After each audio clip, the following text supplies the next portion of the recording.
Stand by to launch FanStream Sports. 3, 2, 1. Let's start. Hello, sports fans. Welcome to FanStream Sports. Nothing but pure sports. This is the JP Show. JP, it is so good to hear you back on the air. Stand by. Now, here's JP. Hearty good morning to you on this Monday. Oh, my God, another incredible weekend of sports. But not football, not our usual, tons of local stuff. Once again, Nick and I will be waxing poetic about all things soccer and tennis and all those other sports. We'll be talking about the Rays as well. Big weekend for them. But God, it's so boring, if I may. We'll be talking about the draft. We've got some Bucks talk for you as well as we continue our position preview with the defensive tackles. All kinds of good stuff coming your way this morning. Good morning to you, Nick Ennis from On3 Sports. How are you? Oh, I'm doing great. If it wasn't for, I already told you off air, phone call right before the show started. And it's like, it's part of the theme of today of how we just don't do anything right. Nope. and for the quick background, not to bore everybody, it just sucks when you have appointments, at scheduled times, and you wake up really early to get everything in order, and you wait around, and you get no communication, and then you get a phone call right before the show starts that they ain't coming today. And that is just, it's very frustrating. It's very, very frustrating. Yeah. So that's how my morning has gone. I'm old enough to remember when people you did business with actually did what they said they were going to do, old enough to remember when, we ran soccer games and tournaments where people just didn't storm the gate. We're all coming in. And that only happens in Guadalajara. It doesn't happen in America. Oh, yeah, it kind of does. Yeah, I remember when we were good at stuff Secret Service protection and things like that. Now we're just get on top of that building. That's fine. Anywhere, that looks like a good shot. Yeah, go ahead, take that. You're good. You're good over there. You yell at cops, and they're like, don't worry about that guy. He's just got a gun on top of a building. Don't worry about it. Yeah, we used to be able to protect our presidents and our former presidents. We used to be good at stuff like tennis. Remember when an American man won Wimbledon? Remember we used to get up for breakfast in Wimbledon? We'd be like, ooh, we get to watch Pete Sampras today. Yeah, 2000, 24 years ago was the last time an American man won Wimbledon. 24 years ago. The last American woman to win it was Serena, and she was 75 when she won it in 2016. We haven't produced a good young female tennis player in I don't know how long. I mean, it's just America is trash. We don't do anything well anymore at all. Just total trash. And it's all because we don't give lack of leadership. Look at who's been in charge for so long. It's awful. And it's both parties. It's not just one, but one's really bad right now. And it's not even the old Democrat Party. I used to love the old Democrat Party. Those were fun people. These people, I don't know who they are. They're not from here. They're running this country. It's absolutely awful. Everything is awful, and it needs to change. It needs to change. I'm not going on any political rants. Maybe later, but not at the beginning of the show. We're going to talk some Rays here and all kinds of stuff. And we'll start with the Rays. Another interesting performance yesterday, a 2-0 win over the Guardians. And Lord, I tell you what gets me excited about this season is Taj Bradley and Ryan Pepio, Shane Baz to some degree. Everything else, the offense is just so bad. So bad. It's so bad. But the pitching on this team can be moving forward absolutely elite. They could put up the best rotation in baseball next year. And I'm excited about that. I'm really excited about that. I mean, I would have liked to seen them draft somebody that might have some offensive impact in the next couple of years. But we drafted a high school shortstop. I'm not going to pretend I know anything about the dude. The scouts say he's a great bat-to-ball guy, could have great left-handed power down the road. So, I mean, he ain't making the big leagues till maybe another 5 years. So it's not like he's got a lot of work to do, but has some great great tools. That's what you want in a drafted player, but he's not going to make any impact anytime soon. And just, I don't know why, but in pure Rays way, he had a torn labrum in his sophomore season and couldn't play. And his arm is still subpar because of that. Hasn't recovered from that. Knee injury in his junior year, it didn't play. Didn't play much. So we're already drafting a oft-injured high school player. But be that as it may, Hey, he's got great tools. To say what they said on the broadcast last night was best high school hitter in the entire country. So it got me a little giddy. And he was apparently a shortstop. He was announced as a center fielder. So I know every Rays fan is going nuts because the Rays love their shortstops and second baseman. No, he's not going to be a shortstop. Which, by the way, the next two picks, though, were a shortstop and a second baseman. That's just what they like. That's their profile. I really don't care. Talent is talent as far as I'm concerned. But we won't see this kid for a long time, clearly. But, again, for everybody that the draft said, the Rays did well. But we'll see. Yeah, they got a B. R.J. Anderson gave him a B on that first pick. Their two Florida State guys went back-to-back, though. I saw James Tibbs and Cam Smith, 13 and 14.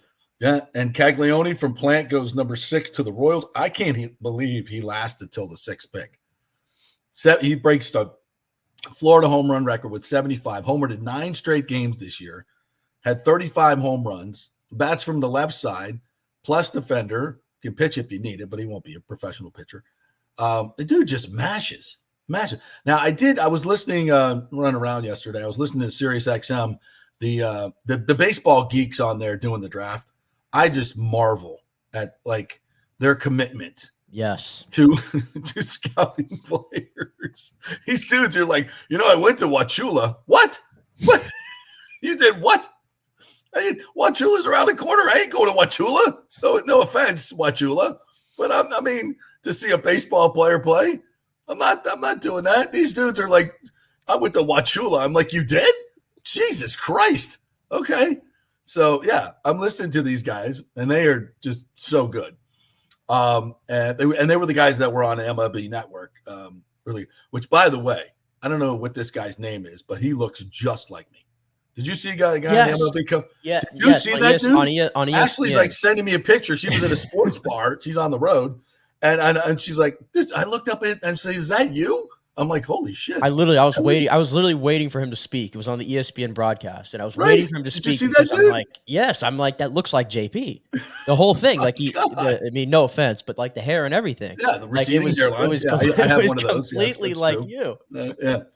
Yeah, Jelani Wilkins like JP. I had to double take too. Yeah, I'm like, holy shit, that guy is my doppelganger, and he's Dave something. I got to get his name, but I got to get him on the show. Well, I'll grow my beard back, and we'll like just sit there and stare at each other and like, oh my god, I'm looking in the mirror. But that dude knows a hell of a lot more about Dave Schoenfield. Dave Schoenfield. Yeah, handsome dude, handsome lad. Nice blue coat, like a lightning blue coat too. Last night, very nice. Yeah, that was kind of interesting. But those guys know so much about it, and they were talking about the home runs in college baseball this year, and they were up dramatically. I'm just going to write down the numbers, but anyway, they were up dramatically this year, and it was. I think they had the number he gave out was startling. He said in 2014. There were only 66 teams that had more in college baseball, had more than 20 home runs as a team. Okay. This year, there were 60 some players that hit 20 or more home runs. Players in college baseball. Players. There were, I believe, 16 guys that had 25 home runs or more. So it was just a ridiculous power year for college baseball. So for guys like, and I'm not knocking Caglione, but it's just they were saying we've got, we look at these numbers and we literally take 25% off and say these are their numbers. Can we get those balls in MLB, please? Yeah, please. Oh my God. Whatever they were using in college baseball, just please bring them to the major leagues because it's, although yesterday, we think that because we watch Rays games. Yesterday, there were 51 total home runs, the most in the season. 9 multi-home run games yesterday. 9, which is an MLB record.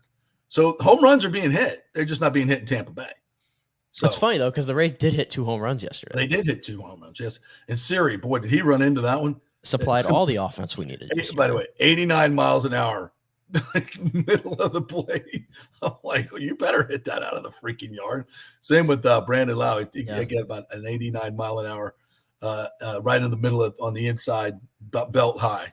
I told you though, take yesterday out of the equation, but literally half the league is hitting 240 or under. I know. Yeah. As a team. Yeah. It's crazy. Hitting home runs, crazy. but not for average. And I think on Saturday's game, they lost, but they lost Saturday, right? They were in a 5 for 6 for 55 or 6 for 50 something runners in scoring position. Oh my 6 gosh. for 56, I think it was. Matt Joyce said 6 for 56. It's runners amazing. in scoring position. Oh my god! Like seriously, You have to literally try. I feel like to be that putrid with runners in scoring position. That's literally close your eyes and swing, and you're going to do better than that. It's nuts, and it's funny. It's like we sit here at the All-Star break, and I know like a couple weeks ago we got to the halfway point. We sort of evaluated where the Rays are, and I guess today's a good way to do that too. It's so poetic that we're at the All-Star break, and they are sitting, right at 500, which is again how it's a miracle. How fortunate are they to be right at 500? It's crazy when you look at the season that they've had, but. Listen, I mean, you see the title of the show. They've won 7 out of their last 8 series. Now that is certainly to be celebrated.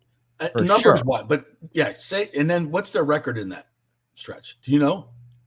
I mean, it's got to be what? 4? Yeah, I was going to say they got to be 4 over because they were 4 under before. That's the how crazy do you part. Win 7 out of 8 series and go 14-10. Like, how does that math work? The one series the one series that they dropped, obviously they got swept. Well, so right. So that hurt. Yeah. And I don't think they swept any of those series. No, they couldn't have. They didn't sweep anything, And I think one of them was a 2-game series, maybe. I'm not sure. Yeah. Anyway, it was, that's weird. 7 out of 8, and you're 14-10. Like, that's weird. But here's the thing, though. It's like they won 7 out of 8, and I commend them for that. They had a much better June and obviously start to July. And played some really good teams doing that, and were able to call their way back to 500. But again, it's still 500, and it's like kind of my general thought on where the Rays are right now is it's a 500 baseball club, and they've continued to prove that that's just what they are. And even when they go on a run like this of winning 7 series out of 8, where did it get them?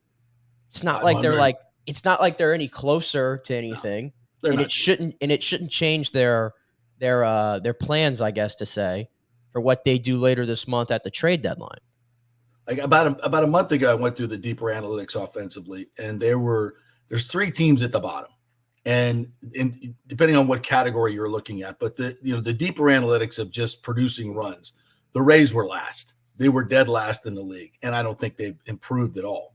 So they're the worst offensive team in the league. What's really bizarre is it's not the same group, but obviously, you take out Wander Franco, who played most of last year, or a good portion of last year. Luke Raley, who had a bunch of bombs last year. Who else are we missing from last year? Well, we're missing a competent Josh Lowe. That's like everybody's worse than they were last year. Like everybody had their career year last year, and now everybody's having their worst season this year, offensively. But I think just in general, the 6 for 56 or whatever that number is, it's ridiculously bad, is because there's so few threats. You can pitch around any guy that you have a bad matchup against and just get to somebody you can strike out. Yeah. And that's why you see, they hit a lot of their home runs are all solo shots. They're going to throw it right down the middle of the plate for Siri. He banged it. Give him credit. That was a smoke job. But they're just not going to. But they're not giving up any runs. You can win games that way. To me, their biggest problem, honestly, is not really stringing hits. It's just they just don't get them. I think the whole runner score position. If they actually were average, I think at hitting and runners in scoring position, I think they'd probably be 4 or 5 games over 500 at least. I truly feel that way. But again, it's not because they're unlucky with runners in scoring position. It's because they're bad offensively. They're just not good in those situations. No, they're not good hitters. They're just not good hitters. Well, what I was going to point out is there is a silver lining here because you mentioned how some of the guys, the big names, so to say, who had career years last year, who are not having great seasons this year. But if you look at recently, and you go back to June 1st, and I had these numbers here. This is interesting. Arozarena, we all know the start he got off to. Yeah. He's hitting 274 since June 1st. He's been a much better hitter here in the last, 30-ish games. But that's still not great. Well, but 274 for Arozarena is back in line with what he is. That's back in line with what he is. Yandy Diaz, he's hitting 314 since June 1st. If you back it up to May 1st, he's hitting 297. That's Yandy Diaz. That's the What Yandy about the Diaz power we know. numbers? The power numbers we know are not there for Yandy Diaz this year. Arozarena, I think, is up to 11 or 12. And really, his ceiling has always been 20 to 25. So I don't think he's really far off of that right now. Yeah. The problem is, how many RBIs does Randy Arozarena have at this point for a guy hitting in the middle of the order? I'm going to pull it up here real quick. I think he has he's got 31 RBIs. That's the problem. 31 RBIs for Randy Arozarena. Oh my God. 31 RBIs for Randy Arozarena this season, and he's hit 12 home runs. That's where you circle the problem right there. It's not that they don't. Well, that's because nobody's getting. They just don't get hits with runners in scoring position, and that's why they're 500. Yeah. It's and there's a reason for that. That's not just bad luck. You can pitch around, as I said, you can pitch around guys. There's not enough depth to this lineup. I mean, you get to the bottom 4 or 5, and most every game, those guys are hitting under 200, like under 200, and 2 guys are under 100. It's like so brutal, but we all know that. And this was it's something that I definitely wanted to talk about because it freaking burns my ass. Rick says, I was at the Trop Saturday thanks to my son's gift. Okay. He's obviously establishing that he did not put any money into Stu's pocket. It was FSU and Margaritaville night. Yes, I still left early. Ray's fundamentals are terrible. Those FSU hats, by the way. Did you see the FSU Tampa Bay hats?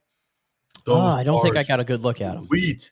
Yes, I saw a couple folks wearing them on Facebook. Anybody like to gift me one? Love it, have it. I will love you forever and mention you every day on the show. But the fundamentals. You know where I'm going. Yeah. Nothing, I don't think, ever burns my ass more than that. A 1-run game, 6th inning, Ahmed Rosario pops one up to center field. Now, first of all, you're at the Trop. You should run out every freaking high pop-up at the Trop because you have no idea what's going to happen with the catwalks. You have no idea if they're going to lose it up there. And it happens all the freaking time.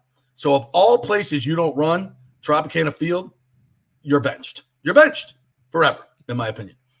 So he comes out forever. You're done. So he comes out of the box, and he just lollygags it, not even running and you can see the outfielders are scurrying to get the ball from the very beginning. The shortstop's running, the center fielder's in full, like it's a classic. This is going to drop. He's still dogging it. And by the time the ball comes down and bounces 40 feet in the air, he's still on first base in a 1-run game in the 6th inning. And he could have been on third. Definitely second. Even the Cleveland announcers were like, wow, that's really bad base running. That's really – I don't know what the Rays announcers were doing because I was watching something else live and I saw this on the replay. So did you hear what the Rays announcer said? I don't know. I'm sure. I didn't. I was not watching live at that moment. So anyway, and so what happens? 2 walks. He would have been on third, bases loaded, deep fly ball to center field. He would have scored. And made it 2-0 in a 1-0 game. And they end up getting bupkis, nothing, squadouche out of the inning. It's just, you can be bad offensively. You can do all the things. But this continued bull crap of playing stupid, lazy-ass, non-fundamental baseball. And Rosario's been a great surprise this year. He's, in general, he's been great. Right. But this is the culture that this team has adopted this year. And I don't know what the hell Kevin Cash is doing besides pulling his hair out. I mean, how does he allow this to continue to go on? All year long, we've seen this crap. And it's so un-Rays-like. It's so not like the Kevin Cash team.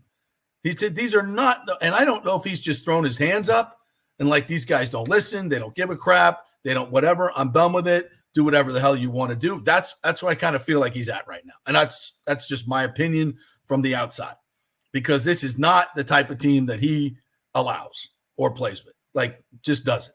And we know that every manager in baseball is neutered by the front office. We know that. So maybe there's like, just chill out until we get this, stadium thing done.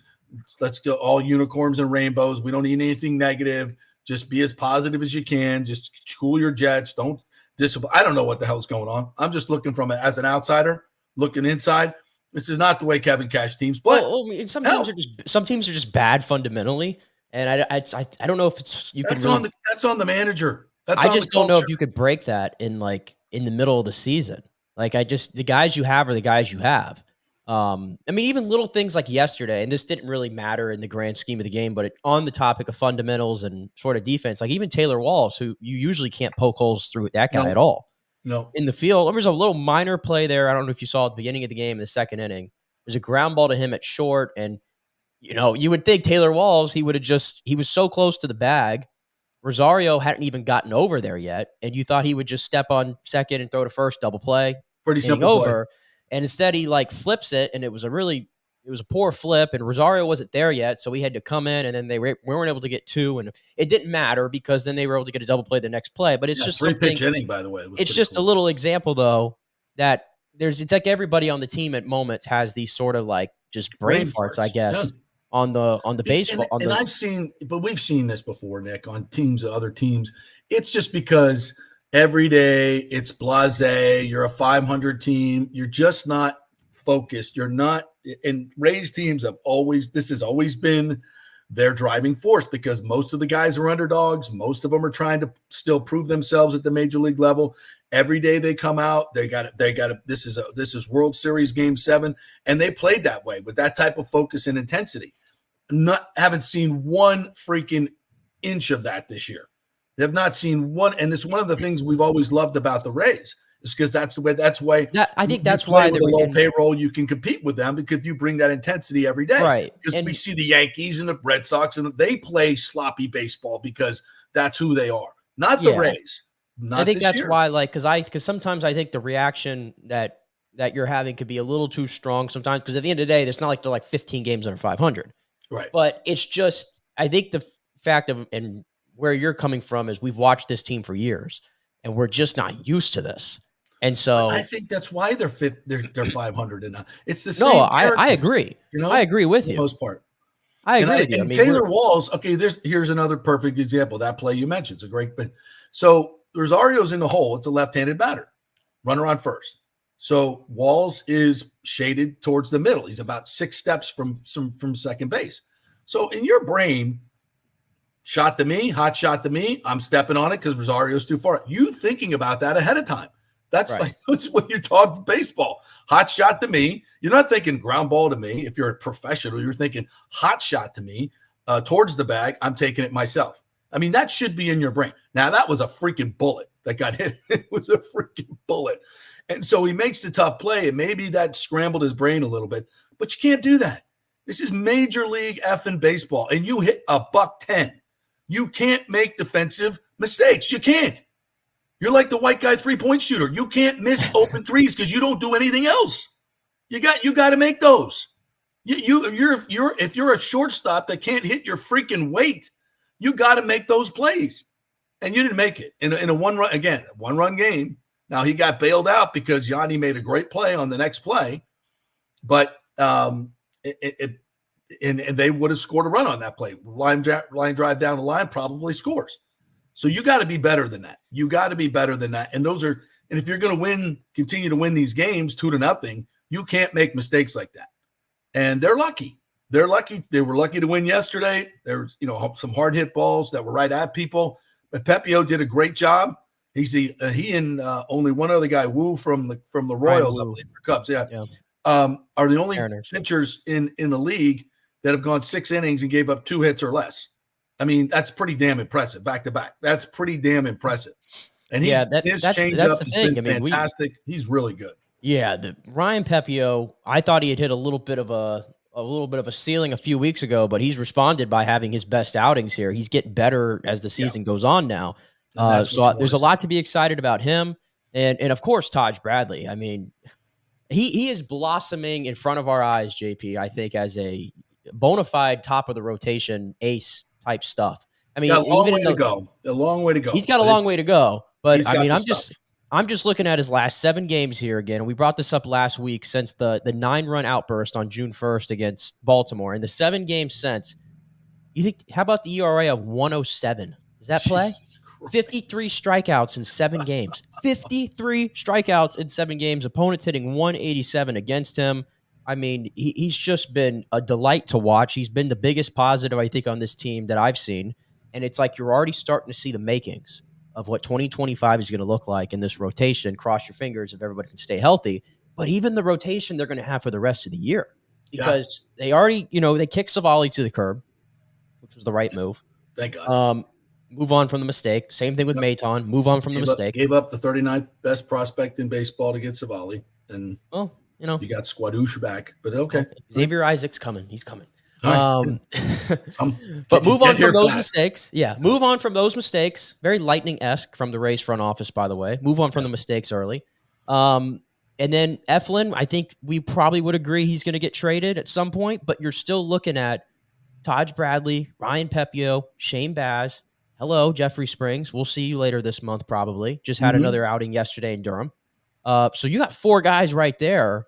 Littell, he's going to be up. I think he's going to be up against it to make this rotation next year. But you have 4 guys that we're going to see this year that we're looking forward to 2025 and seeing Shane McClann joining it. Yeah. And then we're off and running. So, and that's the reason why I think they've gotten back to 500 the most part is the pitching has really picked up of late. Yeah.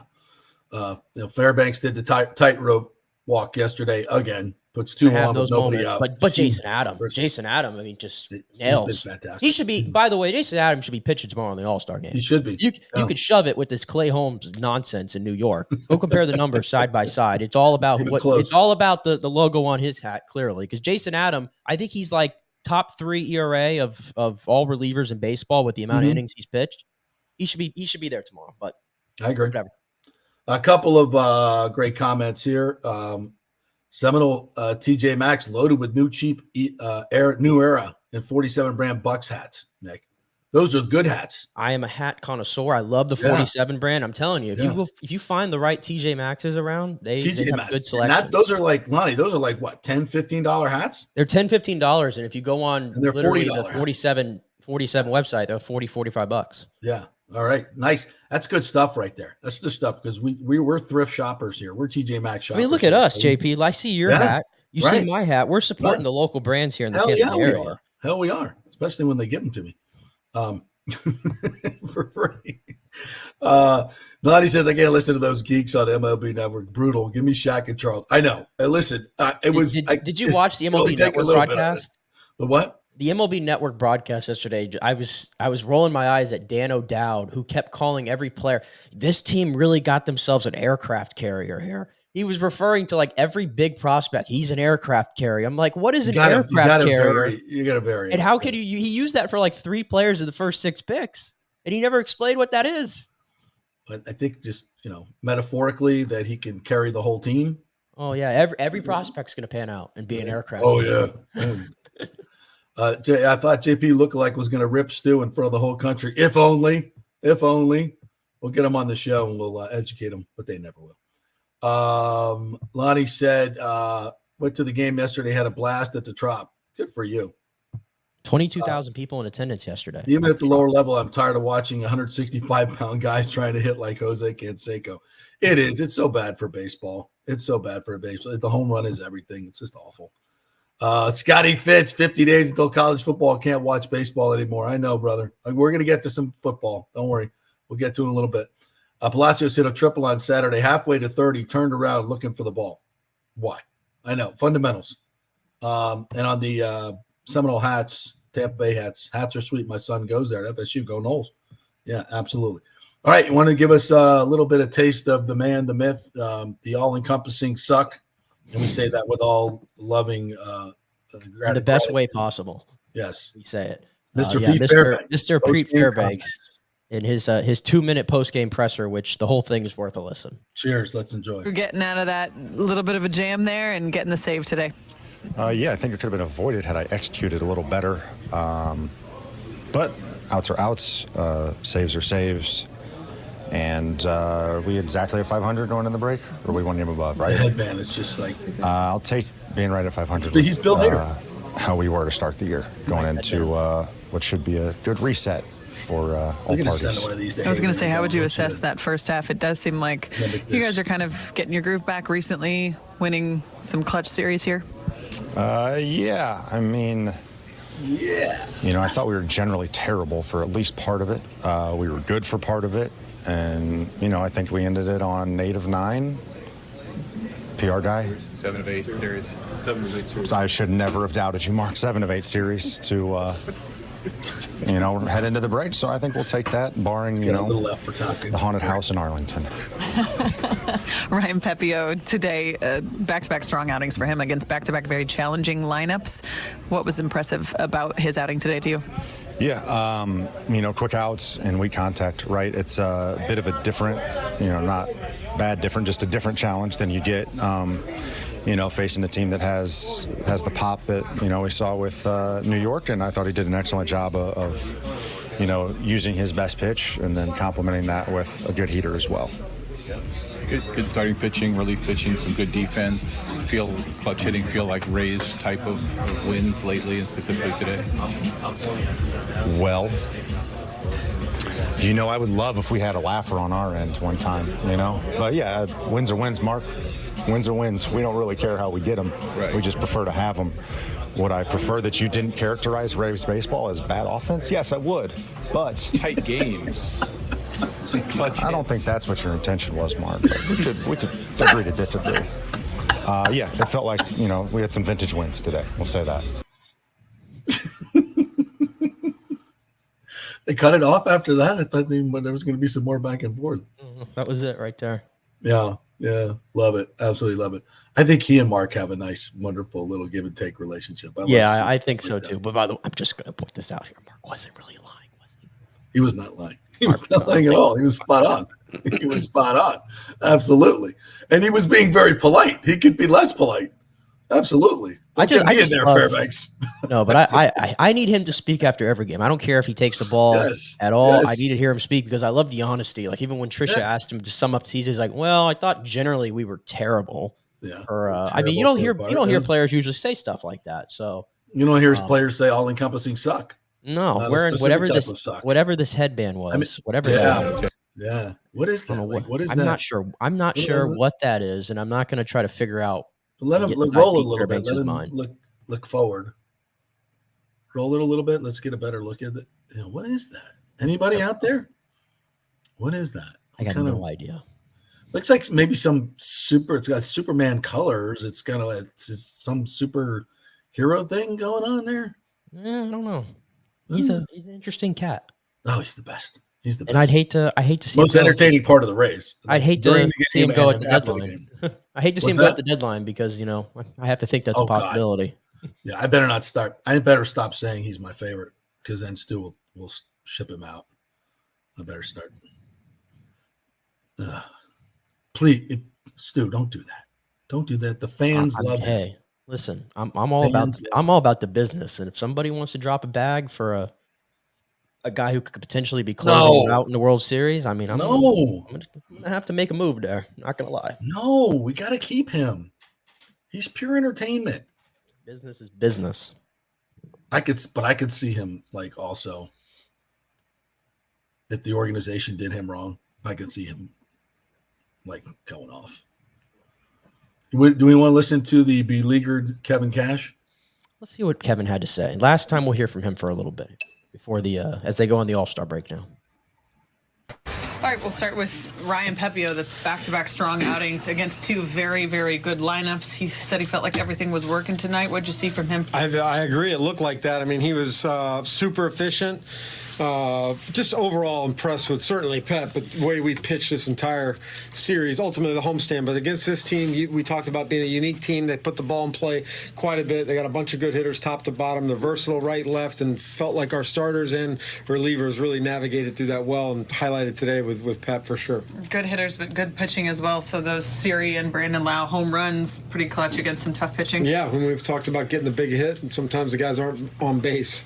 Well, we got two big hits today that that help get runs. Look, that Lively's, he's good. I mean, he's deceptive. He's got a good mix and kept us off balance. I mean, he got on a pretty good run himself. I mean, Siri clipped him for the first pitch, and I think Bilal got a first pitch homer as well.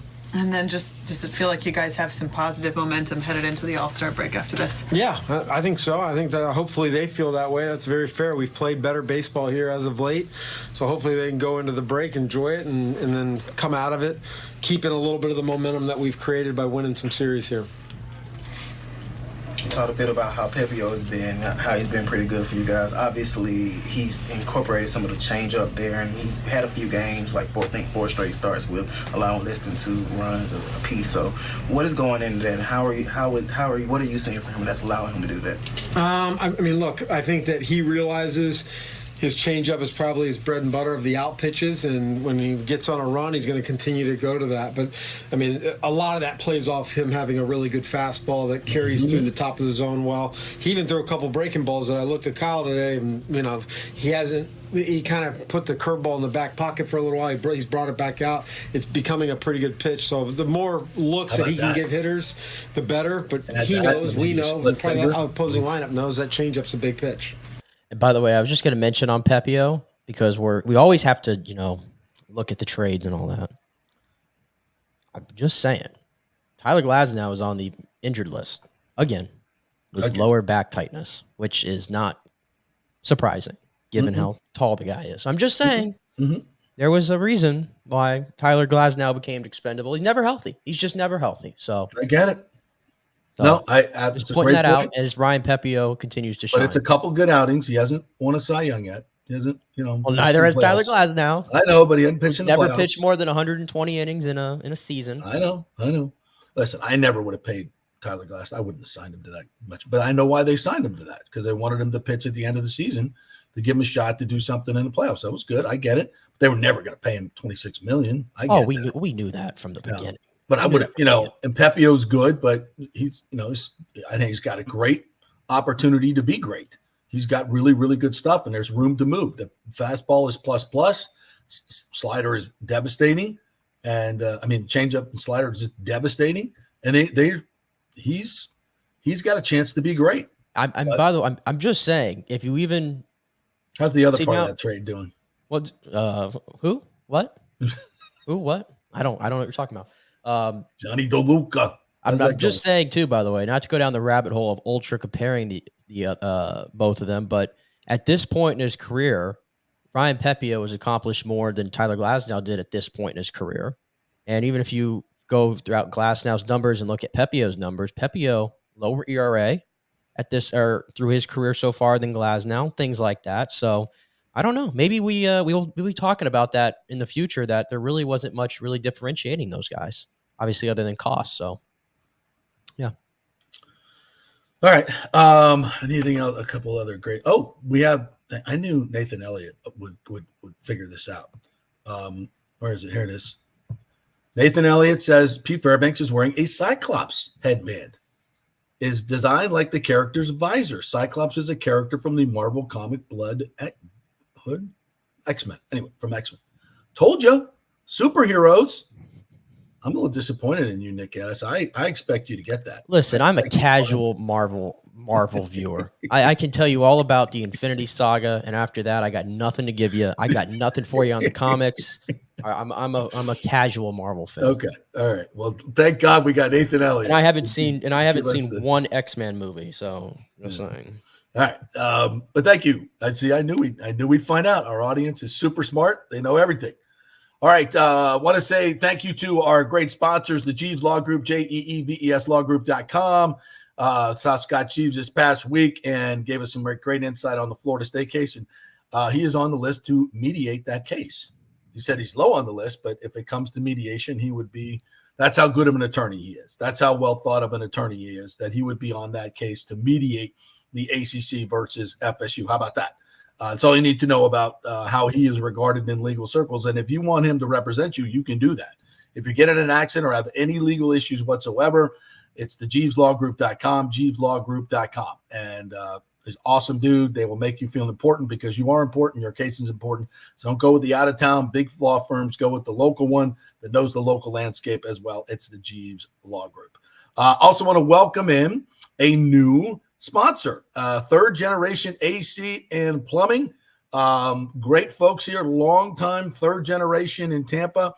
The owner's a friend of mine, John Rodriguez. He's been in the ACC and plumbing business since 1995. The AC. Did I say ACC? AC and plumbing business. So if you have anything with AC or plumbing, you just want honest people, right? And this is what they are. You can't stay in business this long without being honest and having a great reputation.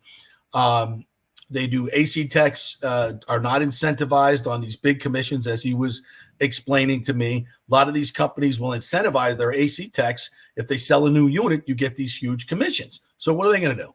They're going to try to sell you new units. They don't do that at Third Generation. So these are folks you can trust. So give them a call. Check out their 5-star reviews. It's Third Generation Plumbing and AC. Call 813-961-8024, and a human being will actually answer the phone.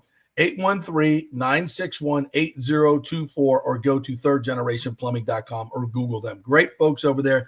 So great to have them aboard. All you want is a honest plumber, an honest AC guy, right? And this is what you get. And they do great work, and they show up when they say they're going to show up. They get us, not like your floor people. So welcome aboard, Third Generation AC and Plumbing. All right, we'll take a quick break. We'll come back on the other side, and we'll do some bucks for you as we've been going through the position by position, and we're going to look at the defensive tackles today, the big boys up front. So quick break. Stay with us here on the JP Peterson Show.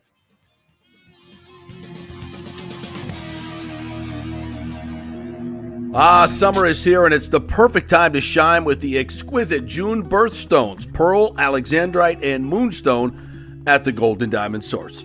Each gemstone carries its own unique significance and style, making them perfect for any summer occasion. Did you know the 30th anniversary milestone is Pearl, the traditional stone for this special occasion? And right now you can enjoy 5 years of interest-free financing. That means you can own a stunning $5,000 ring and pay only $83 a month with zero interest for 5 years. That's a great deal.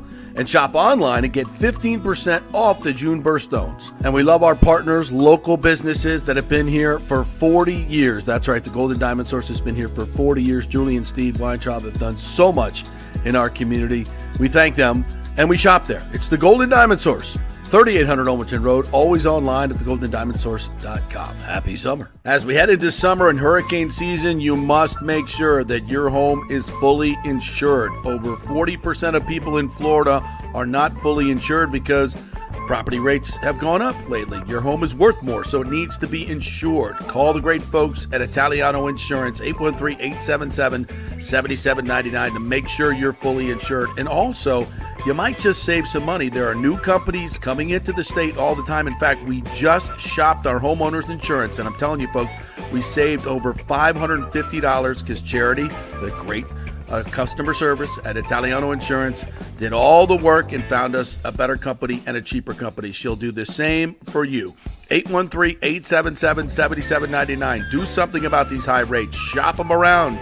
Could save you lots of money. It's Italiano Insurance, been doing business here locally for over 60 years. 813-877-7799. Tell them JP sent you. Hey, Tampa Bay sports fans. This is two-time LPGA major champion Jane Geddes here. After winning the U.S. Open and 10 other LPGA events, I wanted to try something completely different. So I came right off the top turnbuckle and landed in the crazy world of WWE. And yes, you heard that right. That's WWE. Working for the Vince McMahon as the VP of Talent Relations for the company. Now, though, I want to work for you. Everything I've done in my life, I've done with incredible passion. And now I've turned my focus to leading the best real estate team in Tampa Bay, the Geddes Gordon Group with Keller Williams in South Tampa. If you're looking for a new home, an investment property, or looking to sell your current home, we will give you major championship level service. When you choose Geddes Gordon Group, you become part of our inner circle, like family. So if you're looking for a few golf tips or a golf course view, we're going to stripe it right down the fairway. Call me at 813-485-6808 or go to gettysgordongroup.com, or again, give me a ring at 813-485-6808. JP here for TryHydrateHeroes.com. That's our new website where you can get a free 3-pack of the great Hydrate Heroes electrolyte hydration drink, all for free. Just go to TryHydrateHeroes.com. We'll send you a 3-pack. While you're there, go ahead and buy the 30-pack for just $29.99. Special going on, less than $1 a serving. For all the good stuff, none of the bad stuff. Folks, a lot of these hydration drinks have tons of sugar, tons of calories. Hydrate Heroes, just 5 calories, and they have all the electrolytes in there, plus other stuff that's going to benefit you. A mushroom blend that will help with inflammation. So much other good stuff in there, none of the bad stuff. It's Hydrate Heroes. Go to TryHydrateHeroes.com and get your free 3-pack. The new Tropical Punch flavor is out, and it is fantastic. They'll send you some. Just go to TryHydrateHeroes.com. Get all the information there. Pick up a 30-pack as well. TryHydrateHeroes.com. All the good stuff, none of the bad stuff. Let's go. Right now, back to the show on FanStream Sports. All right, welcome back to the JP Peterson Show here on this Monday, along with Nick Geddes, as we're going over all kinds of stuff. You got to talk about, I know you want to talk about soccer, right? Well, I was going to say, I got to talk about soccer. We got a lot of things to get into, but shame on me. I meant to even lead with this because today is a huge, huge day. What is it? It's a huge day. Other than the fact that it's happy anniversary to the city of Tampa, by the way. That's out there. Really? It is actually. It's today's the whatever anniversary of Tampa. So how apropos that we're wearing our Tampa gear. We did not plan that. How many years old are we? I think it was like 130 or something like that. I want to say. Interesting. So, other than that, though, it's a big day in my world, JP. What's up? Today at 4 p.m., NCAA College Football 25 drops and is available for all the gamers out there. 10 years in the making, JP. 10 years in the making. Imagine the revenue that could have gone to the players over those 10 years. But this is a uniting moment for our country. I'm sorry, I didn't mean to be divisive. The biggest winners in this whole thing are Sony and Microsoft because everybody that did not have a next-gen console has bought one in preparation for this day. Oh, explain that. I am so stoked. Because I have no idea. You had to, because this game is really new, you had to have the PS5 or the new Xbox or something like that to be able to even access this game. So people that did not have those consoles had to buy it to play this game. All right, and that's what Sony and Microsoft get that? Well, because Sony produces the PlayStation and Microsoft produces the Xbox. But I just wanted to give you a sneak peek right here. I think you'll actually enjoy this, JP. This was leaked already. This is when you play a Florida State game inside Doak Campbell on the game. This is the opening right here. And look how special this is. I'm going to play it here. Where's my video at? Hold on. Here we go. Look at that. Greatest opening in sports, by the way. Listen to this. I'm doing this. Oh, yeah.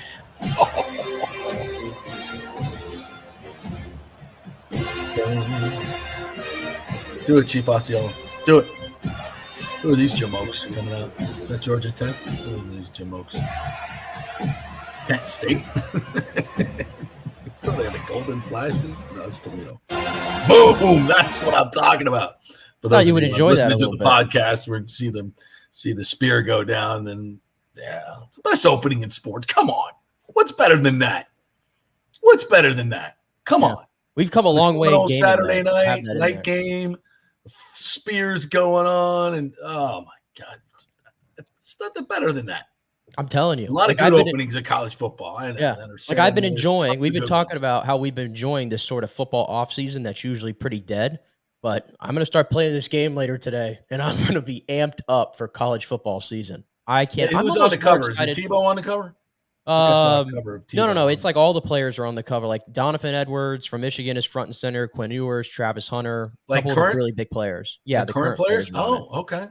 So it's going to be. I'm telling you, this is going to be a crazy game. The servers are probably going to all crash at 4 p.m. though. Probably right, because nothing works anymore. No, and I was, I was alluding to the fact that instead of when the NIL case went down, or was it when they shut this down? I think that was part of the UCLA case way back. I'm trying to remember the name, but I can't right now. And so they shut it down instead of immediately diverting the money towards the players and start putting the money into the pot for the players. They just shut it down. That's 10 years of revenue that could have gone to the players. Right. And they just shut it down because they didn't, we can't give the players in. They didn't want to open the spigot then because they knew what would happen, but it was going to happen anyway. It was going to happen anyway. So you just pissed away for all these players that have been busting their ass. You just pissed away billions of dollars, literally billions of dollars. And I think that literally all the players all had the option to opt in or opt out of the game of being in it. And I think they got $500. Every player that opted in got $500, I think, and a free copy of the game. But you know what's funny? And this is it doesn't seem like a lot at all. But if you're a certain type of player and you have some cachet, you can strong arm a little bit. And I bring you this crazy story from Arch Manning, the quarterback of Texas. Yeah. He initially said he opted out of the game and called it a distraction and everything, just didn't want to be in it. Then a week ago, Arch Manning drops a hype video with Eli in it and everything, promoting the game and announcing that he's all of a sudden in it. And then the reports came out that he was able to negotiate a deal where he would promote the game, and he got $50,000 to do so. Yeah, the way around it. He figured it out. Good for him. All right, well, let's talk a little football here. And by the way, we're going to get to all the other stuff in this second hour. It's tons of good stuff with soccer and tennis and everything. That's thoughts on all that stuff. So we'll get to that. If you like all that stuff, we're going to get to it because we got SEC Media Days coming up, which start today. Yeah, Jeremy Fowler had his list. Speaking right now, actually. Who is? I said Greg Sankey's actually speaking right now, and I believe I'll bring it up later because he did address the possibility of Florida State and Clemson. Oh. Interesting. So I'll find those quotes and bring them up later. Yeah, and I can tell you what he's saying. We're concentrating on what's going on now. We're not looking to the future, which is all BS. But I still don't think FSU and Clemson are getting in the SEC. I know FSU doesn't. They would rather be in the SEC than the Big 12. And I know there's a lot of chatter out there right now about FSU and Clemson, the Big 12, private equity money, blah, blah, blah, blah, blah. I'm not buying it. I think it's probably an option. I think the Big 12 is trying to make it as lucrative a deal as possible to bring them in. There's no doubt in my mind that it's a full court press, but I still think that they're headed to the Big 10. That makes way too much sense. And I think so much of the media is being fed by the Big 12 rumors, and so much of the media hates FSU. It's funny you bring that up. Okay. But there was this little nugget from Matt Baker this morning. Okay. That FSU is having a trustees meeting soon, and it's on the topic of legislative budget request. And one of the budget requests is $13.1 million to the engineering program, and the purpose of the request is FSU's pursuit of the AAU. Of course. And why would they be doing that, Nick Geddes? To get into the Big 12? No, I don't think so. No, they'll be getting it like that. No. Okay. Thank you for that. Thank you, Matt Baker. Good nugget. So yeah, I mean, I want to talk some college football today anyway, and because there's been so much of talk on Twitter, and I've gone down the rabbit hole so often on these deals. But again, we're sticking to the prediction we made a long time ago that FSU is going to announce prediction, not reporting, prediction, educated guess prediction that they're going to announce pre-August 15th that they're leaving. And I think the next announcement will be the Big Ten, where they're heading, because they're definitely getting out of the ACC. What they're getting is good. North Carolina, Clemson, Miami will follow, and we'll see where everybody lands. And USF might be filling in right into the ACC, maybe even the Big Ten. There's been talk about that as well. So if you sit here and say what's going on, I would doubt that. I would tell you right now. I think the people that are in charge don't even know yet. I would tell you right now, for the people that keep falling over this guy on Twitter, what is it, Greg Swaim, who's like the only one telling you about all this Big 12 stuff. I mean, we talked about it on our Charge On podcast, because obviously with UCF, we look out for the Big 12 interest and whatnot. And we made the argument for why the Big 12 could make sense, but ultimately, it's not where FSU wants to end up. It's not where Clemson wants to end up. No, it's just a better option than the ACC in the long term. And if push came to shove and the Big 10 and the SEC outright said, we don't want you, well, then FSU is going to make that move, because to survive, you have to go to one of those three conferences at the moment. Yeah, I agree. And that won't be their final destination either, by the way. It's just the next move to get you financially on the same playing field as everybody else, and then go play football, get in the playoff, and win a championship. Well, is it ideal? No, it's not ideal. But it's college football. No. They'll be playing. No, it's no worse than being in the ACC. Let's just be honest. Well, especially the advantage if Clemson and Miami and North Carolina come with you, who gives a rat's ass? That's the heart of the ACC anyway. Yeah, the advantage that the Big 12 has of the ACC is clear. In newsflash, it's money. Is because next year the TV contract kicks in, and then in 2030 they're up for renewal.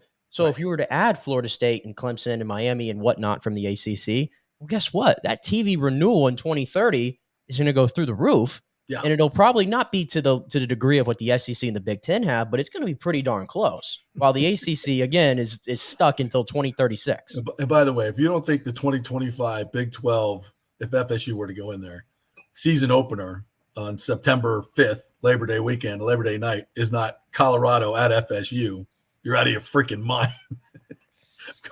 Coach Prime coming back to Doak Campbell. Oh, yeah. Hey, it'd be kind of cool from my standpoint to see UCF hosting like Florida State or something. Yeah. And vice versa. Like, though we talk so much about those in-state, sort of games that we don't get enough of. So I don't know. It's a slim possibility though. It's a slim possibility, but it's all dependent on what the Big Ten and SEC does. I can tell you what's not possible. This is what's not possible. FSU remaining in the ACC. That is absolutely not possible. That's not happening. And so any other options are fine with me, quite frankly. They're better than the ACC if Clemson and Miami and North Carolina come along. Because then you start looking at the Big 12, and it's like, okay, you just took the meat of the ACC, which was the conference you were in. You added a little spice from some other places out west, some pretty good programs. And Kansas State, as Scott Reynolds would certainly say. Yeah, Utah. Colorado with Coach Prime now. I mean, there's some interesting stuff going on there. So listen, we're open for business. FSU was the top free agent out there. We're the hottest. We got we look good in a bikini. We're looking good, and everybody wants us. Yeah. So let's see what happens. Oh, the SEC doesn't want. I don't. You know what? I've said it many times. Would playing in some of those places be fun in Georgia and Alabama and Florida? Yeah, sure. Absolutely. It's a great league. It's the best league in college. I ain't going to sit here and say it's not. There's no question about it. But if they don't want you, why do you want to go there? So they can treat you like the redheaded stepchild and give you noon games and crappy officiating? I was going to give you the argument other than overkill. The SEC doesn't need any other schools. They don't. The Big Ten doesn't. And the only reason they would take them is to keep them from going to the Big Ten. Right. And the Big Ten and vice versa. I don't think the Big Ten necessarily needs the other schools. It would just be sort of, maybe if Florida State and Clemson go to the Big Ten, then it's like on par with the SEC, no doubt about it. Thank you. That would be the only incentive. That would be the only incentive, if not better. The Big 12, I would argue, needs these schools, and that's why you're seeing this push. And if, I know Big Ten get to 20, although they could cut some bait in that league and kick some teams out and bring in, Indiana. Yeah, exactly. Rutgers. You get rid of those and you add FSU, Clemson, Notre Dame, and Miami. Notre Dame's and Miami. They're the sleeping giant in this whole equation. And they fit in the Big Ten. They don't fit anywhere else. If they got those four, they're better than the SEC. And if that happens, especially without Nick Saban, the dominant team in the SEC is not automatically penciled into the playoffs anymore. Nick Saban is gone. I'm not saying Kellen DeBoer, who will speak in media days today or tomorrow at the SEC, is not a great coach. I'm just saying nobody is Nick Saban. Nobody is going to have that run again at Alabama or anywhere else. Sorry, I don't see it happening. So if you added those four teams to the Big Ten, they're a better, more national conference, and certainly more interesting from a television package standpoint because you can fill that late TV window and with some really good games. So if I'm if I'm Fox or TNT or whatever, if I look at the SEC, it's the best, but it's very regional. Very regional. And you look at the Big Ten, especially if you added those four teams, they're better than the SEC. Suddenly you're not the best conference anymore. Yeah, you got a footprint in the entire country from Yeah. that standpoint, which from a media rights standpoint is huge. And if FSU could go from being 40 million under SEC schools in revenue to 40 million over them or 20 million over, let's see how ornery the SEC starts to get. Mm-hmm. Yes, they would. Yeah. Yes, they would. General point, you think you've seen everything that you have seen to see in the last 5 years in college football? We ain't even on the. We have too many other too many equations right now to be answered. And this is something else I know to be true. At turning, I won't even tell you what on Thursday. Follow the money. Follow the money. And it always works. It always leads you to the answer. And not as a tangent, I was always my take on the Rays Stadium, and I was right. I just didn't know that St. Pete was going to give the biggest subsidy in the history of stadiums to a billionaire. I didn't see that coming. I didn't think they could get away with that, and they still haven't yet. But so barring a despicable granting of public money, I can follow the money on this and see the Big Ten wants to be a national TV conference, and so does the Big 12. And their advantage over the SEC is going to be the SEC's regionalism. Now, the SEC will say, listen, Alabama has fans all over the nation. They still get the biggest audience. That is absolutely true. But if you're talking about all games and every game bringing in revenue across the nation, if I'm a national advertiser, I want to be in the Big Ten, not the Southeast-dominated Southeastern Conference, which, by the way, all of their viewers are very brand loyal already to, Yellowwood and Bojangles and whatever other southern spots. We're already there at this moment, but it's just going to turn into a classic battle of Fox Sports versus ESPN. Yeah. And the Big 12, which has their rights deal with Fox Sports, I believe, and I think they have both actually. Yeah. They're going to TNT coming in and all the streaming networks. Amazon's going to get in here. Netflix is going to get in here. Right. They're interested. Where are they going? Who are they going to support? It's fascinating. And I'll tell you this. And there was just more rulings this past week of the National Labor Relations Board and the court saying that these players are employees and they are entitled to workman's comp. They're entitled to all the things, overtime pay, everything else. Unionizing changes the entire dynamic, and it just screams even more for a national governing body of college athletics and not the NCAA. No, thank you. Needs to be reworked, blown up, and redone. And let's put Peyton Manning in charge of everything. So we're all good with that. Again, we just fixed it. And start over, put everybody back where they belong geographically in terms of conferences, redo all the traditional nostalgia of college football because that's what it's built on, and put the regional rivalries back together, have a salary cap in terms of NIL money and players being paid, put some types of guardrails on player movement, not total, but give them you get one free, and then the next one you got to sit out half a season, something like that. It's good for me. We have to limit player volatility. I think that's important in college football. Got to have some loyalty back or all the coaches will be leaving. And just bring back some sanity. And that I would love all of that. And they would just be swimming in cash. If they could collectively bargain. Yeah. So the thing is, college football is not going anywhere. It's not going anywhere. We're going to keep playing it. We need to get a hold of the economics of it. There's no question about that. Because in the end, we want a level playing field as much as – and by the way, it's never been a level playing field ever, okay? Look at the teams that have won national championships over the last 25 years. It's the same teams. It's the same 10 teams. I think total, we've had 10 different national champions. I could be wrong on that, but for the most part, over the last 20, 25 years. So they've always had there's always been an elite level, but we could do it better. We could do it better for the players, for the coaches, for everybody. And I wish that were to happen. Maybe it will. We'll see.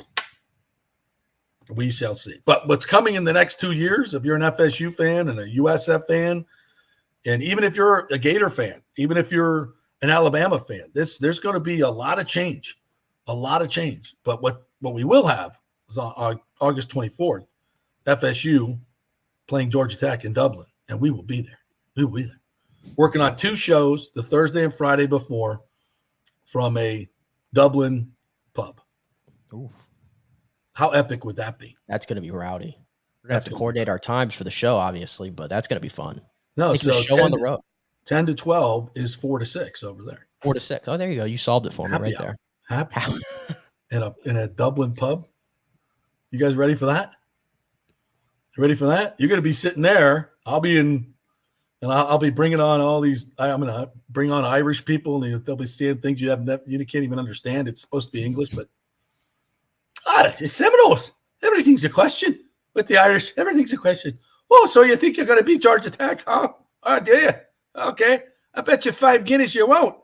Then we'll drink them right here. I'm like, let's go. Let's go. Oh, I can't wait. Maybe you can invite your good friend Kirk Herbstreit to. I know he'll be in Dublin. If only. You think he'd show up? He might. Wait, well, I'd love to get his Corso. They're not going to fly him over, are they? We'll see. He might be doing the whole virtual thing from his backyard in Orlando again. I don't know. Yeah, I'm probably thinking that probably would be best anyway. Is McAfee coming on, by the way? Has that been decided yet? I have no idea. We're going to let Pat McAfee loose in Dublin? I have no idea, but it would be a massive, colossal mistake, in my opinion, if he's not on College Game Day. What's going on with that? Like, he is so good for that show and the energy that he brings, and the fact that Lee Corso just, unfortunately, is just – I'm going to let Lee do whatever he wants to do. I'm not one of those people that's like, oh, he's got to go now. If Lee wants to continue to keep doing what he's got to do, by all means, do it. I think he's earned that right. But in terms of the general energy and flow of the show, Pat McAfee is best for business, in my opinion. I think Lee's family probably needs to take a good look at it. And if he's comfortable with what's going on, I mean, it gets a little rough at times, and he has nothing left to prove, left to prove whatsoever. But what's going to happen is he won't be on the show, and then we're all going to go, oh, this doesn't feel right. Yeah, exactly. A lot of people said that when the pompous Chris Fowler left, and I think we're better off with Reese Davis, to be quite honest. Damn, I love Chris Fowler. I wish Chris Fowler were still the host. I love Reese, but I was a big Chris Fowler fan. I think he got a little pompous towards the end. He's really good in that Wimbledon slot. He's really good. Next to John McEnroe? He's really good. I think that's perfect. Are we ever going to get over the Fowler Kirk Herbstreit video of the Alabama, the Milroe throw? Yeah. Are we ever going to get over that? I don't even know if those two things were really connected. It just made for a nice. We know what that was all about. Anyway, so let's take a break. We got lots to get to. I want to thank all our great sponsors. Hydrate Heroes. Saw Michael Gardner, their CEO, over the weekend. We went out to the Shaquille and Shaquem Rebirth of the Hood football camp. It was awesome. I want to talk a little bit about that in the 11 o'clock hour. Shaquem joins us again. Hydrate Heroes was the sponsor of that broadcast as well. So we thank Michael Gardner and the great folks at Hydrate Heroes, and we needed to be hydrated that day for sure. 8 times the benefits, all the good stuff, none of the bad stuff. Get your Hydrate Heroes at tryhydrateheroes.com. If you're listening to the show, support it. Go to tryhydrateheroes.com. Get your free 3-pack, please, and then order up the 30-pack, $29.99. It's a steal at that, with all that you get. 5 calories, great taste. I'm going to go make up another one right now. It's Hydrate Heroes. And also Third Generation Plumbing and AC, our newest sponsor. We told you all about them. If you were looking for an honest group of technicians, and that's all you want, 813-961-8024, or go to thirdgenerationplumbing.com. They also do AC, so they'll be there when they say they are in emergency situations. The prices are great. The techs are honest. It's a Third Generation AC and Plumbing. And also Rogers Park, Top Tracer. We got a little bit of something special for you. I'm going to demonstrate that for you at the end of the show one more time. So that's another one of our new sponsors, Rogers Park Top Tracer golf range. It's absolutely awesome. Go to the Rogers Park Golf website to reserve your bay right now.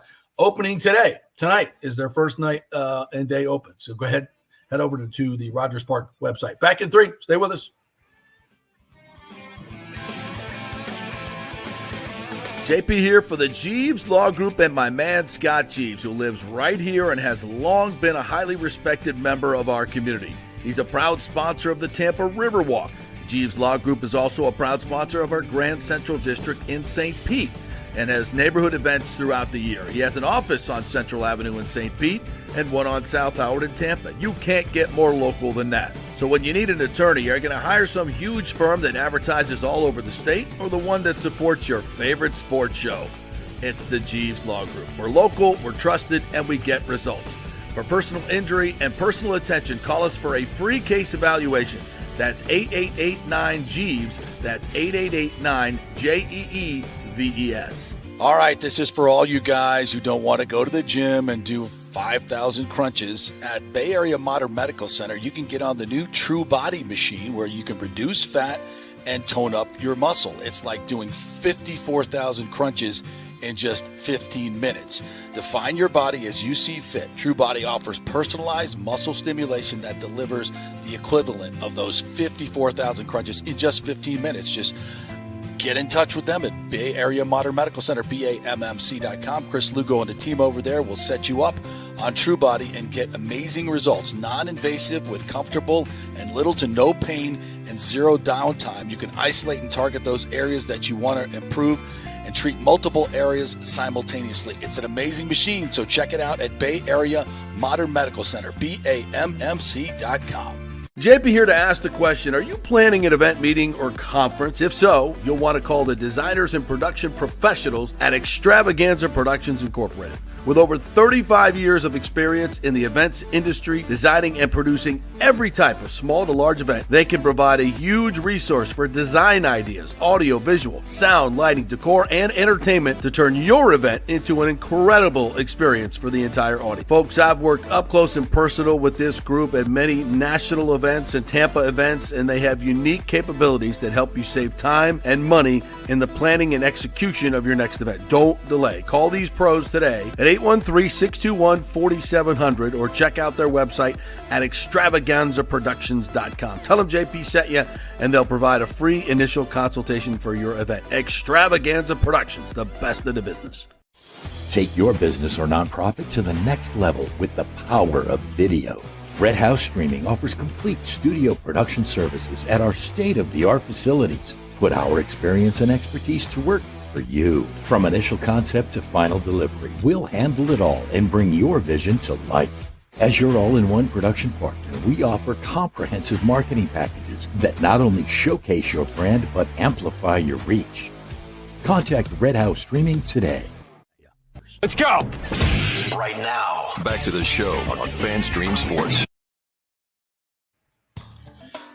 All right, welcome back to the JP Peterson Show, brought to you by the great folks at Bay Area Modern Medical Center. Chris Lugo, my primary care physician, Nick's as well. He'll help you with weight loss. He'll help you with testosterone. If you want to keep those muscles in good shape, keep that definition, keep some muscle mass, get your most out of your workouts and everything else that testosterone does. And trust me, you're probably low on the testosterone scale. If you eat an American diet and you're a red-blooded American male, you're probably low. So go see Chris Lugo at Bay Area Modern Medical Center. He'll spend an hour and a half with you going over all your blood work and get you right on so many levels, get you a personal plan. Bay Area Modern Medical Center, BAMMC.com. All right, you want to get into a little bit of Buccaneers here, my friend? Let's do it. Our training camp preview as we've looked at the entire defense. And, oh, by the way, quick aside. Monty Kiffin, Friday, we were going to do the defensive tackles, but we did our tribute to Monty Kiffin, who passed last week. Got a note from his daughter, Heidi, that the funeral arrangements have been made, and it is open to the public on Saturday at 1:00 at Indian Rocks Baptist Church. Let me make sure I get that exactly right. 1:00 at Indian Rocks Baptist Church in Largo. So that's on Saturday. Service at public is welcome. So please come out and celebrate the life of the great Monty Kiffin. So we go to defensive tackles, and you look at this. The main two guys that we're looking at, obviously, are Vita Vea, a slim down Vita Vea, by the way. Got to look at him at training camp, and he says he's the same weight. I'm going to call BS on that. Not that I would argue with him about his weight, but I'd say he's probably in the 325 to 330 range. It's tough because he likes to wear a lot of stuff, so we can't get a really good look at him. But I'd say he's definitely, I'd say, dropped 25 to 30 pounds. And that's going to be, and we'll talk to, I'm going to get Chris Lugo to talk about this in terms of biometrics. When you're that big, that's a huge difference in terms of the foot-pound pressure that it puts on your joints. And I think it's and him just working with Ndamukong Suh, who had incredible longevity. He never missed a game for injury, playing defensive tackle for 15 years in the league. I mean, he missed some games for, stomping on people, but I think outside of that, he was good for the rest of his career. Yeah, that's insane. I mean, Brady's longevity and Rondé's longevity and Derek Brooks, that's really, for the positions they played, insane. But Ndamukong Suh and, Vita Vea, that's been his biggest issue, has been availability. Yeah. And when you're that big, and he's played a lot of games where he has been hurt and played in those games, and they haven't been able to get, more than probably 60% snaps out of him. And I get that you want to have a rotation, but you need him in there. And when he comes out, drop off. Dude, when he comes out, it is like turning on a light switch to the other team. Time to run the football, because with him out of there and Devin White in there, it's an absolute. It's 6 yards to carry, and it's easy.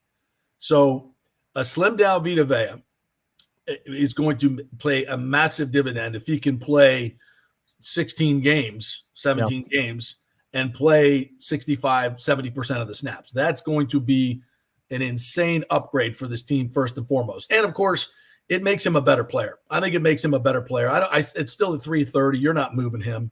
And his quickness and explosion will be better. And I think that's an upgrade. A healthy Vita Vea, first and foremost. Yeah. The thing I do caution is Vita Vea is 29 years old, and I think he's going to be 30 at some point when the season is underway.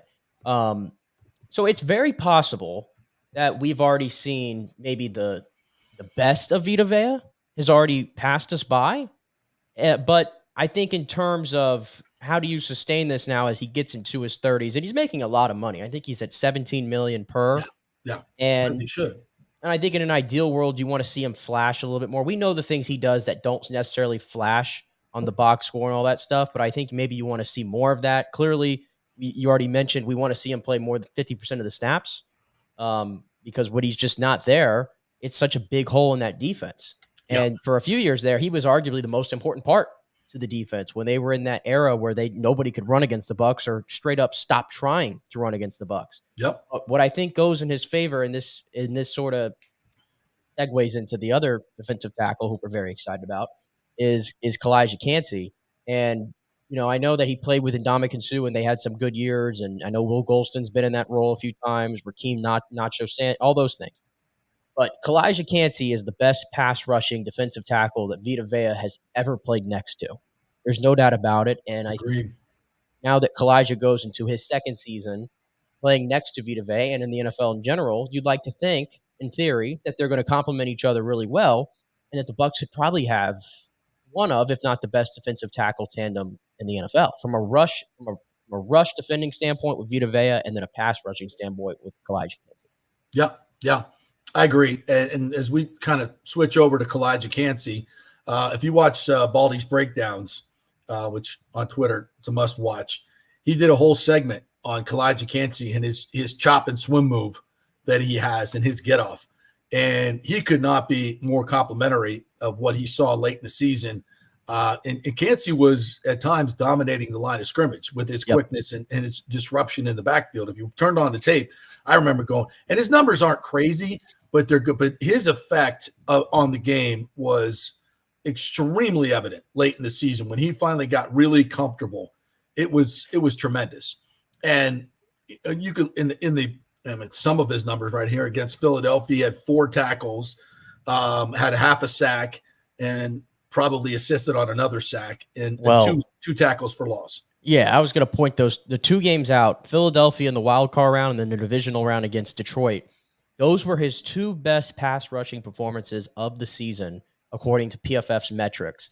And if you actually look at it, he had 6 pressures total and 5 hurries against Philadelphia, 5 pressures and 4 hurries against Detroit. How about that? So he was peaking as a rookie at a very difficult position, by the way, to come into the NFL and perform. In the playoffs. In the playoffs, he was doing that. He was arguably the Bucs' best player on the field on that defense.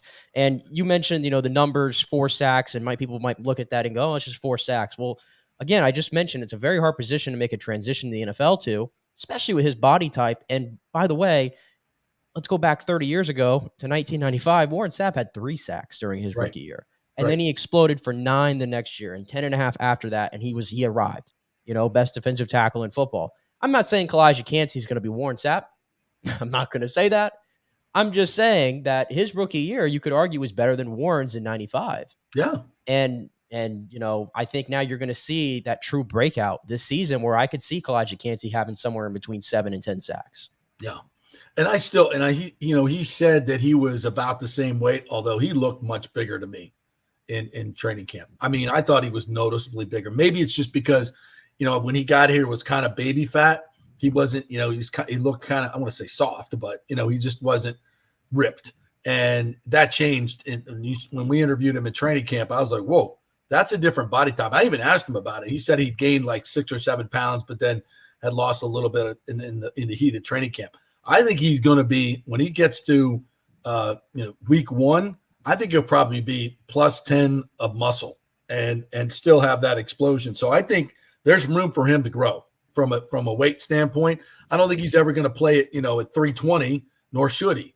But I think he can get to 305 and be a rock and be, I hate saying it, but it's Aaron Donald. He looks like him in terms of can't help but make the comparison sometimes. Just I can't help.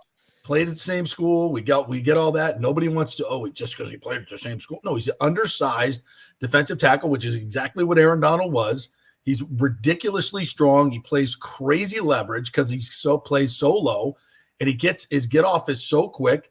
He's got all those intangibles and tangibles too. So I don't want to get crazy about it, but you said it by the PFF metrics, and turn on the tape. Go back and look at it on YouTube and watch that dude dominate those 2 games. It's special stuff. And a slim down. And by the way, and we're talking about the Eagles' offensive line. We're talking about Jason Kelsey and I forget the guard's name that's next to him was also really good. We're talking about Detroit with Frank Ragnow. And their offensive lines in the game. Yeah, these are really good offensive lines that he was having his best games against. So it's one of those things we talked about last week about the edge rusher room, and there may not be that one there yet, but man, I think you're going to get a lot of pressure through the middle this year in this Bucs defense, and he's going to lead the way. Now, if something happens to either of those guys, it's a little thin. It's a little thin. It's a 4-man rotation. I mean, Greg Gaines is back. I think he provided solid depth last year for the Bucs. I think he did. Yeah. If anything. Yeah. And then Mike Green, who flashed obviously in the preseason, I think he's going to get some play as well because we know. I mean, Vita's never going to be that guy that plays like 80% of the game. That's not going to happen. So there's going to be some rotation, but you got to love where you are with the top 2 guys for sure. Yeah. And you got to have rotation. And don't forget that guy that, kind of flashed. And I get it. He's undersized, but he's got a good name, Judge Culpepper. He's 4th on the quote depth chart right now.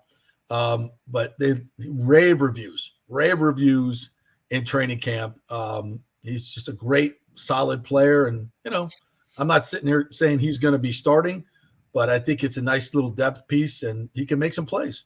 So, and we love the nostalgia of the name. So that's kind of cool. Now we also have to include the other position there, or the great Logan Hall. I mean, is there something going to happen here? Is the light going to go on with Logan Hall?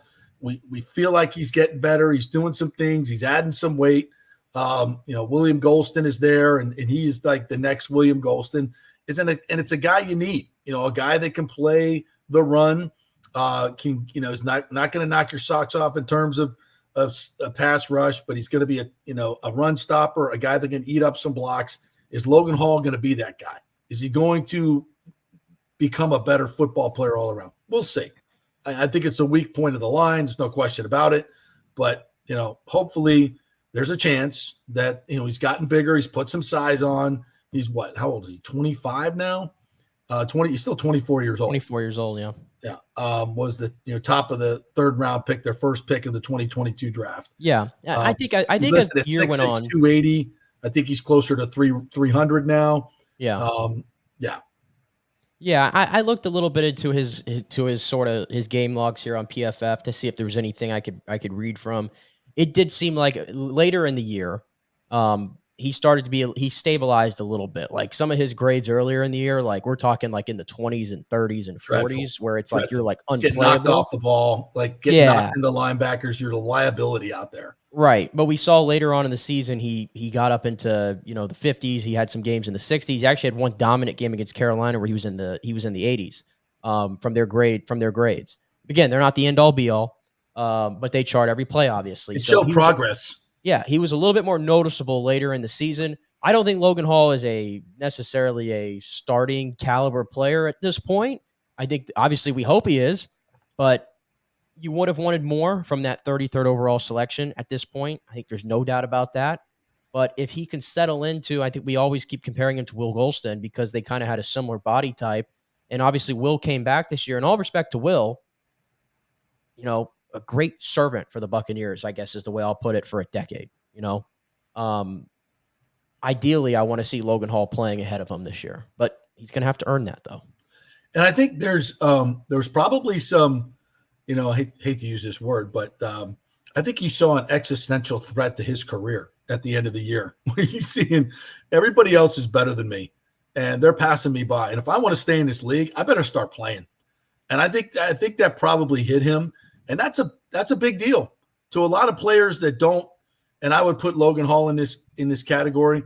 Guys that never wow you in terms of their passion for the game, like they're big, they're athletic. They've played football all their lives. They don't love it. They don't love it like they need to love it to be great.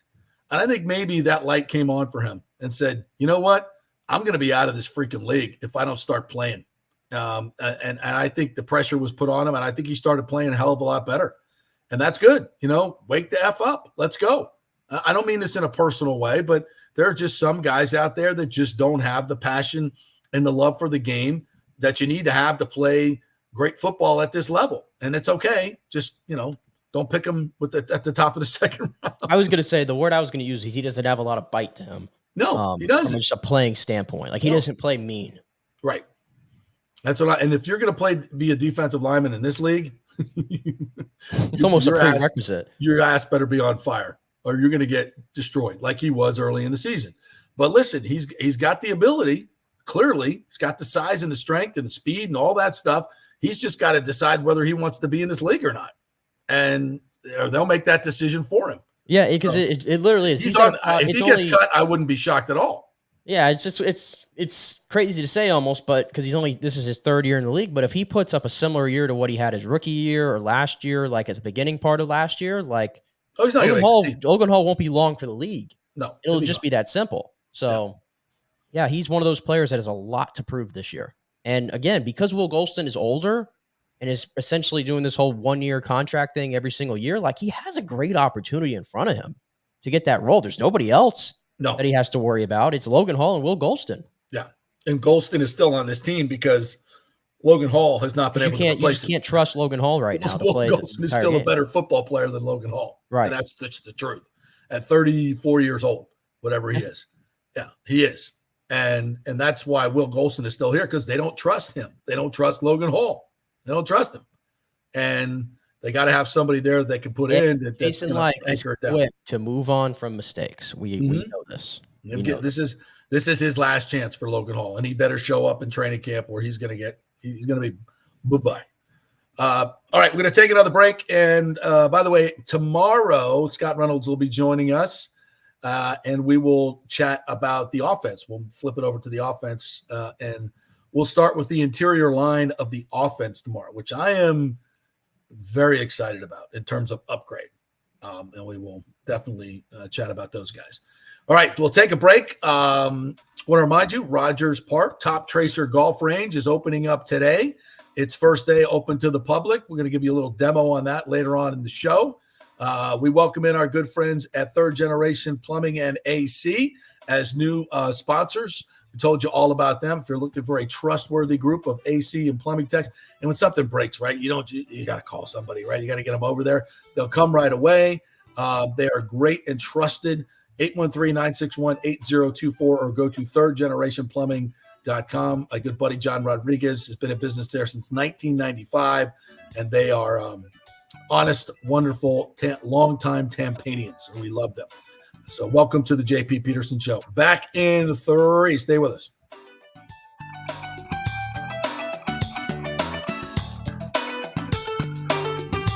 JP here for the Jeeves Law Group and my man, Scott Jeeves. If you're going to hire an attorney, do you want some guy looking for a quick settlement and a quick buck, or do you want an attorney with some chops? Scott is a board-certified civil trial lawyer and a certified circuit court mediator. Been practicing in the Tampa Bay area for over 30 years. He is a peer-reviewed AV preeminent-rated civil trial lawyer. They just don't hand out those classifications. He's been the lead class action counsel on many complex consumer protection cases and has handled hundreds of serious personal injury cases. He's dedicated his career to protecting injured victims and is committed to vigorously representing you. We're local, we're trusted, and we get results. Personal injury and personal attention. Call for a free case evaluation. That's 888-9-JEEVES. That's 888-9-JEEVES. The Jeeves Law Group. All right, this is for all you guys who don't want to go to the gym and do 5,000 crunches. At Bay Area Modern Medical Center, you can get on the new True Body machine where you can reduce fat and tone up your muscle. It's like doing 54,000 crunches in just 15 minutes. Define your body as you see fit. True Body offers personalized muscle stimulation that delivers the equivalent of those 54,000 crunches in just 15 minutes. Just get in touch with them at Bay Area Modern Medical Center, BAMMC.com. Chris Lugo and the team over there will set you up on True Body and get amazing results. Non-invasive with comfortable and little to no pain and zero downtime. You can isolate and target those areas that you want to improve and treat multiple areas simultaneously. It's an amazing machine, so check it out at Bay Area Modern Medical Center, BAMMC.com. JP here to ask the question, are you planning an event, meeting, or conference? If so, you'll want to call the designers and production professionals at Extravaganza Productions Incorporated. With over 35 years of experience in the events industry, designing and producing every type of small to large event, they can provide a huge resource for design ideas, audio, visual, sound, lighting, decor, and entertainment to turn your event into an incredible experience for the entire audience. Folks, I've worked up close and personal with this group at many national events and Tampa events, and they have unique capabilities that help you save time and money in the planning and execution of your next event. Don't delay. Call these pros today at 813-621-4700 or check out their website at extravaganzaproductions.com. Tell them JP sent you, and they'll provide a free initial consultation for your event. Extravaganza Productions, the best in the business. Take your business or nonprofit to the next level with the power of video. Red House Streaming offers complete field production services. Our experience and expertise has you covered every step of the way wherever you want to go. From initial concept to final delivery, we'll handle it all and bring your vision to life. As your all-in-one production partner, we offer comprehensive marketing packages that not only showcase your brand, but amplify your reach. Contact Red House Streaming today. Let's go! Right now. Back to the show on FanStream Sports. All right, welcome back to the JP Peterson Show here as we roll on a Monday with Nick Geddes from On3 Sports. Brought to you by the great folks at the Golden Diamond Source. The 40th anniversary party was the other night, and they've had a great celebration this entire year. And that's what it's all about, folks. Local businesses that we love to champion here on the JP Peterson Show that support us. So if they support your favorite show, support them. Go on in there and tell you, hey, we heard you on the JP Peterson Show. So we thank them for all their support over the years, Julie and Steve Weintraub. Couldn't do it without them. And congratulations on 40 years of being the best in the business, in the jewelry business. So reward them by, you got to do that shopping anyway, like Nick did and I have done. Go get your ring there. They are the best of the best at the Gold and Diamond Source, 3800 Ulmerton Road, and at goldanddiamondsource.com. All right, you want to get into some of the soccer from over the weekend? The on the field or the off the field? Well, the off the field was just an embarrassment again. Another American embarrassment as we host the Copa America final, and the mostly Colombian fans, right? We feel like that we're overrunning. Oh, there was both, but it definitely seemed like there was more yellow. I do want to make sure we all understand that this is not the U.S. necessarily. The U.S. is hosting this tournament, but they are not running this tournament. What's happening here is this is making the U.S. look bad from an organizational event planning standpoint.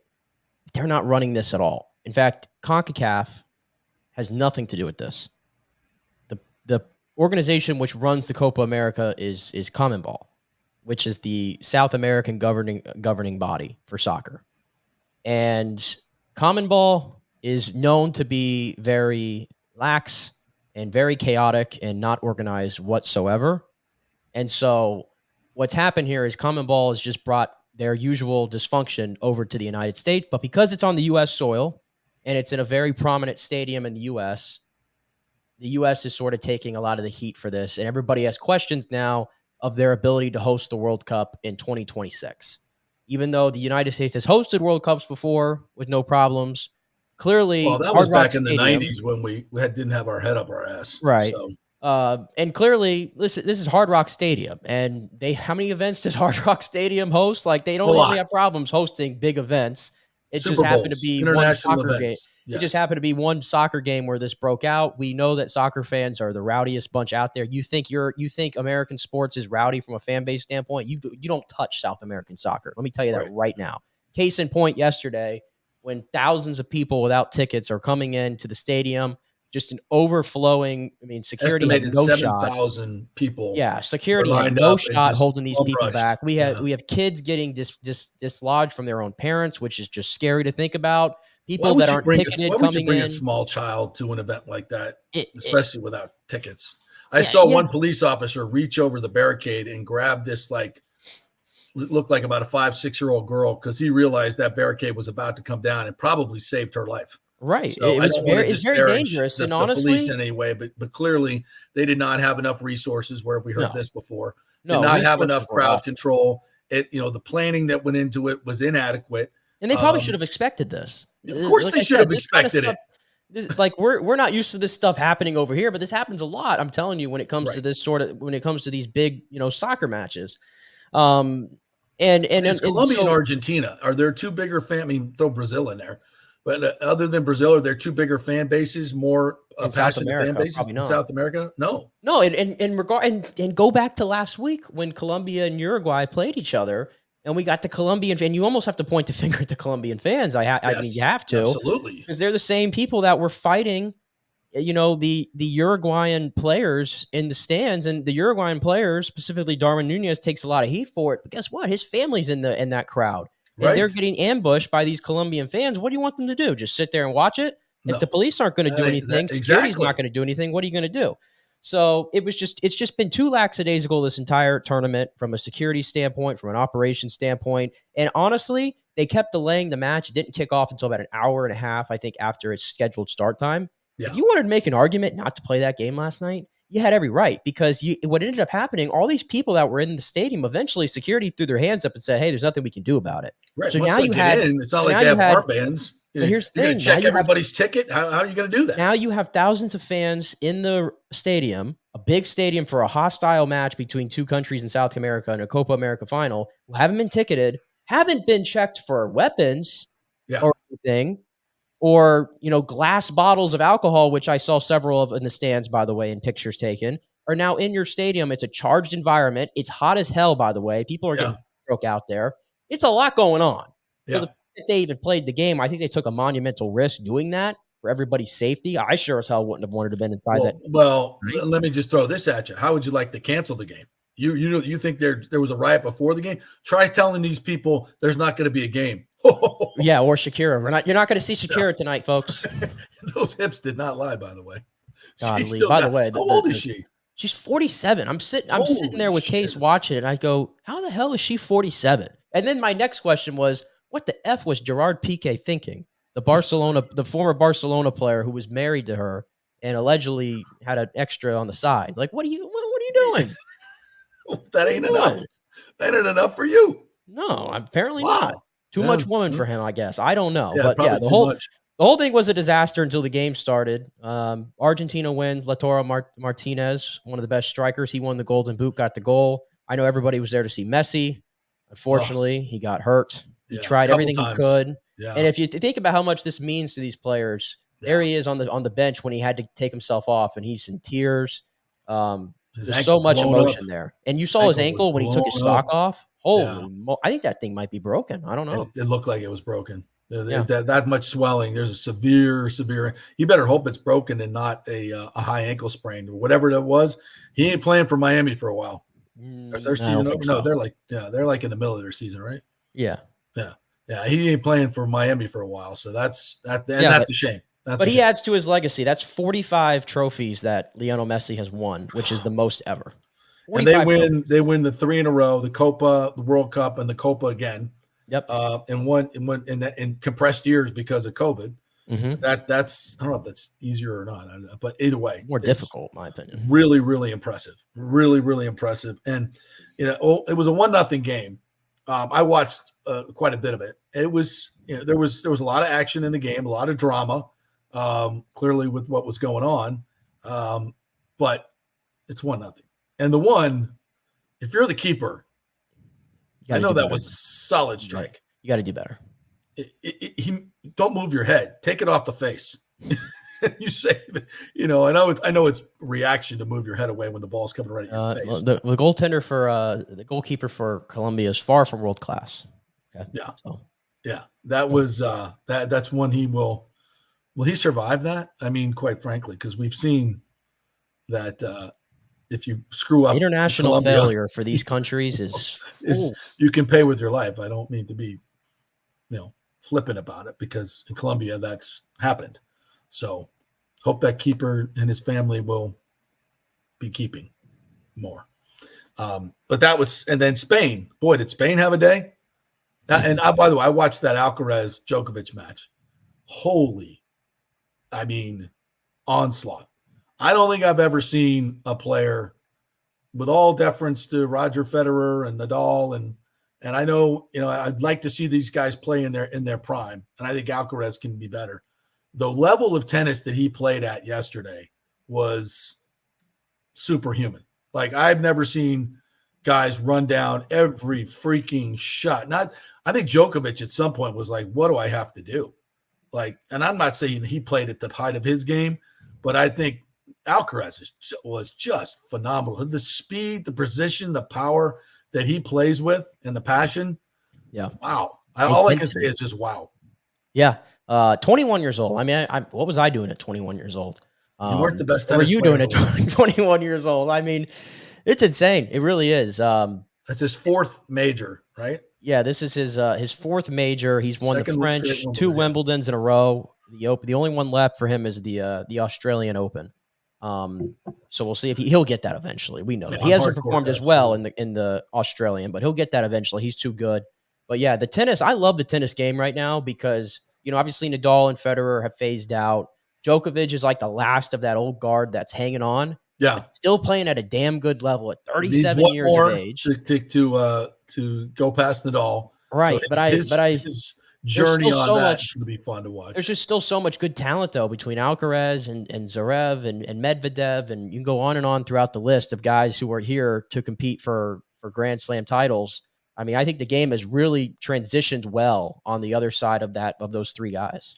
And as I mentioned in the beginning, we haven't won a Wimbledon Men's Championship, U.S. that is since 2000 in Pete Sampras.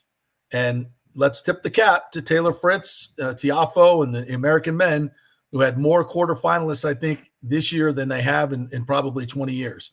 So maybe, just maybe, there's some hope on the horizon that one of these guys will break through and win another major. Hopefully, we'll see. Somebody in the tennis game wake up. Nobody's beaten Alcaraz the way he played yesterday. I don't care if he's playing on clay. he just schooled arguably the greatest of all time. And Djokovic even afterwards was like, I got nothing for that. It's amazing. Djokovic has even beaten him. I mean, I think they're now 3-3 in their series. Yeah. And my goodness, for every major, as long as Djokovic keeps playing, we can run this back. I love that whole like thing where it's like the young guard and the old guard going against each other. It's just like a classic story. But yeah, you mentioned it, a clean sweep for Spain because Alcaraz was Wimbledon.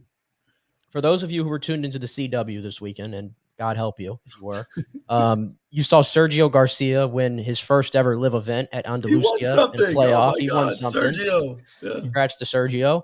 And then in the other big soccer final earlier in the day, Spain wins the Euros. And by the way, so deserved because as I've been telling you here, as I guess the show's official soccer correspondent, Spain were the best team the entire way. They were the first team now to win all 7 games they played in. They dominated. They played beautiful soccer while doing it. And by the way, learn the name, folks. Lamine Yamal. I asked you, what were you doing at 21 years old? What were you doing at 16 years old? You weren't lifting the Euro trophy, being the best player on the Spanish side. I tell you, you weren't doing that. And that was what Lamine Yamal was doing. So can he be better than Messi? I'm not gonna go that far. I'm not gonna go that far. We don't need to put those expectations on. He is playing at Barcelona though, just like Messi did, in the same position that Messi played in, by the way. So maybe the heir apparent there, but of course everybody had to laugh at England.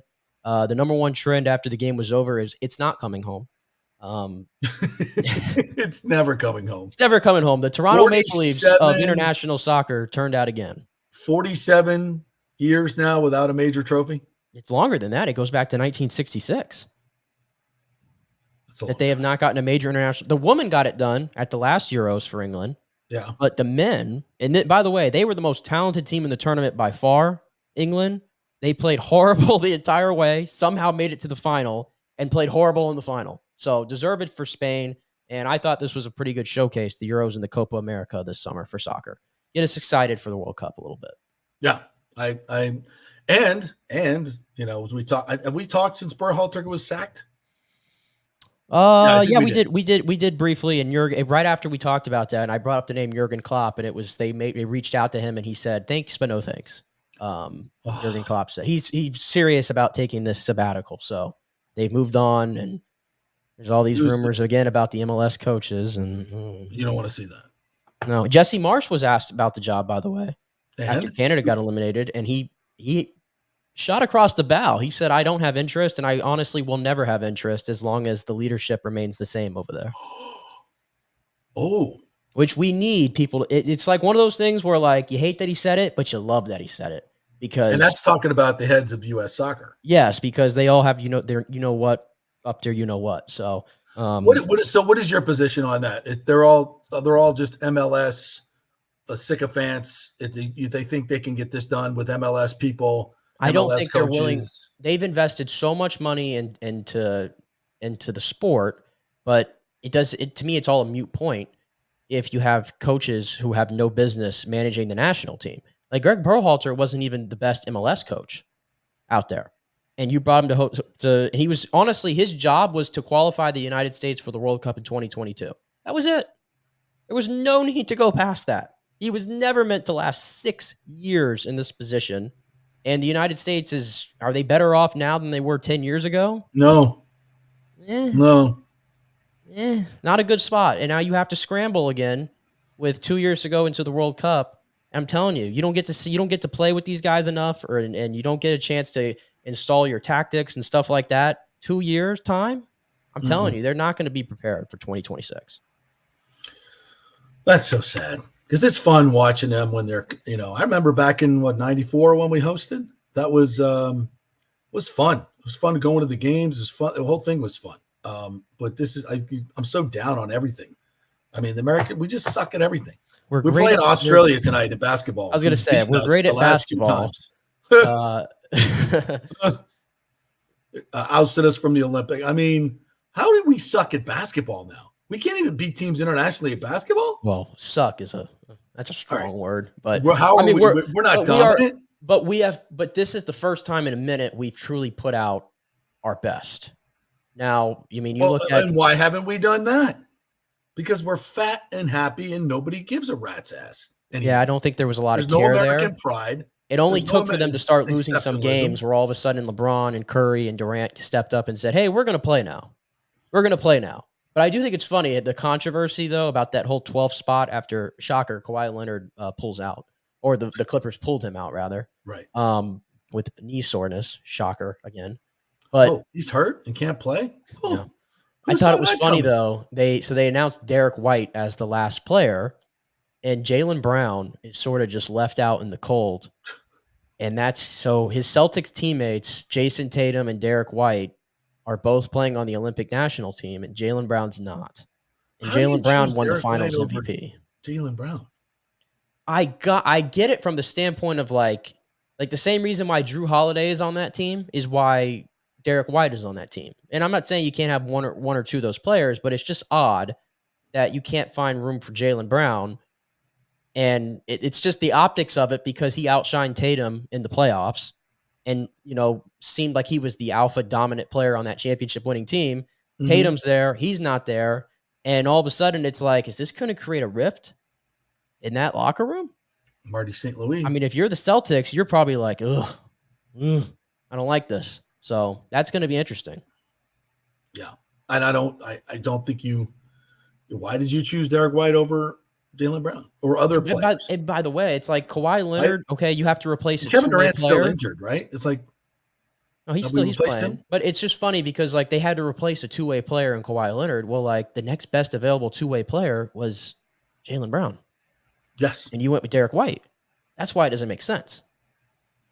Meets McGee says they have enough scorers, they need defenders. That's why Derek White is there. But Jaylen Brown can do that.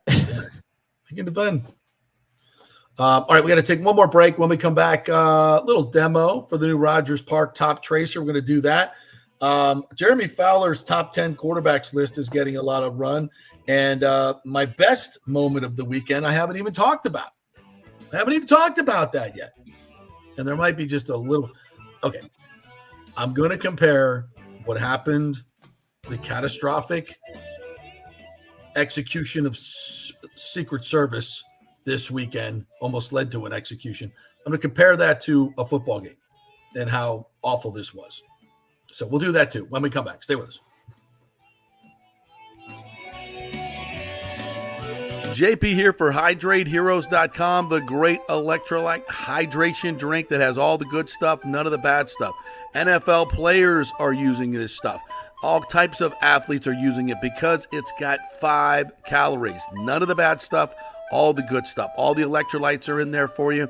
And also Amla Fruit, which is a terrific additive in there. The mushroom blend helps with inflammation in your body. Definitely has helped me with my knees.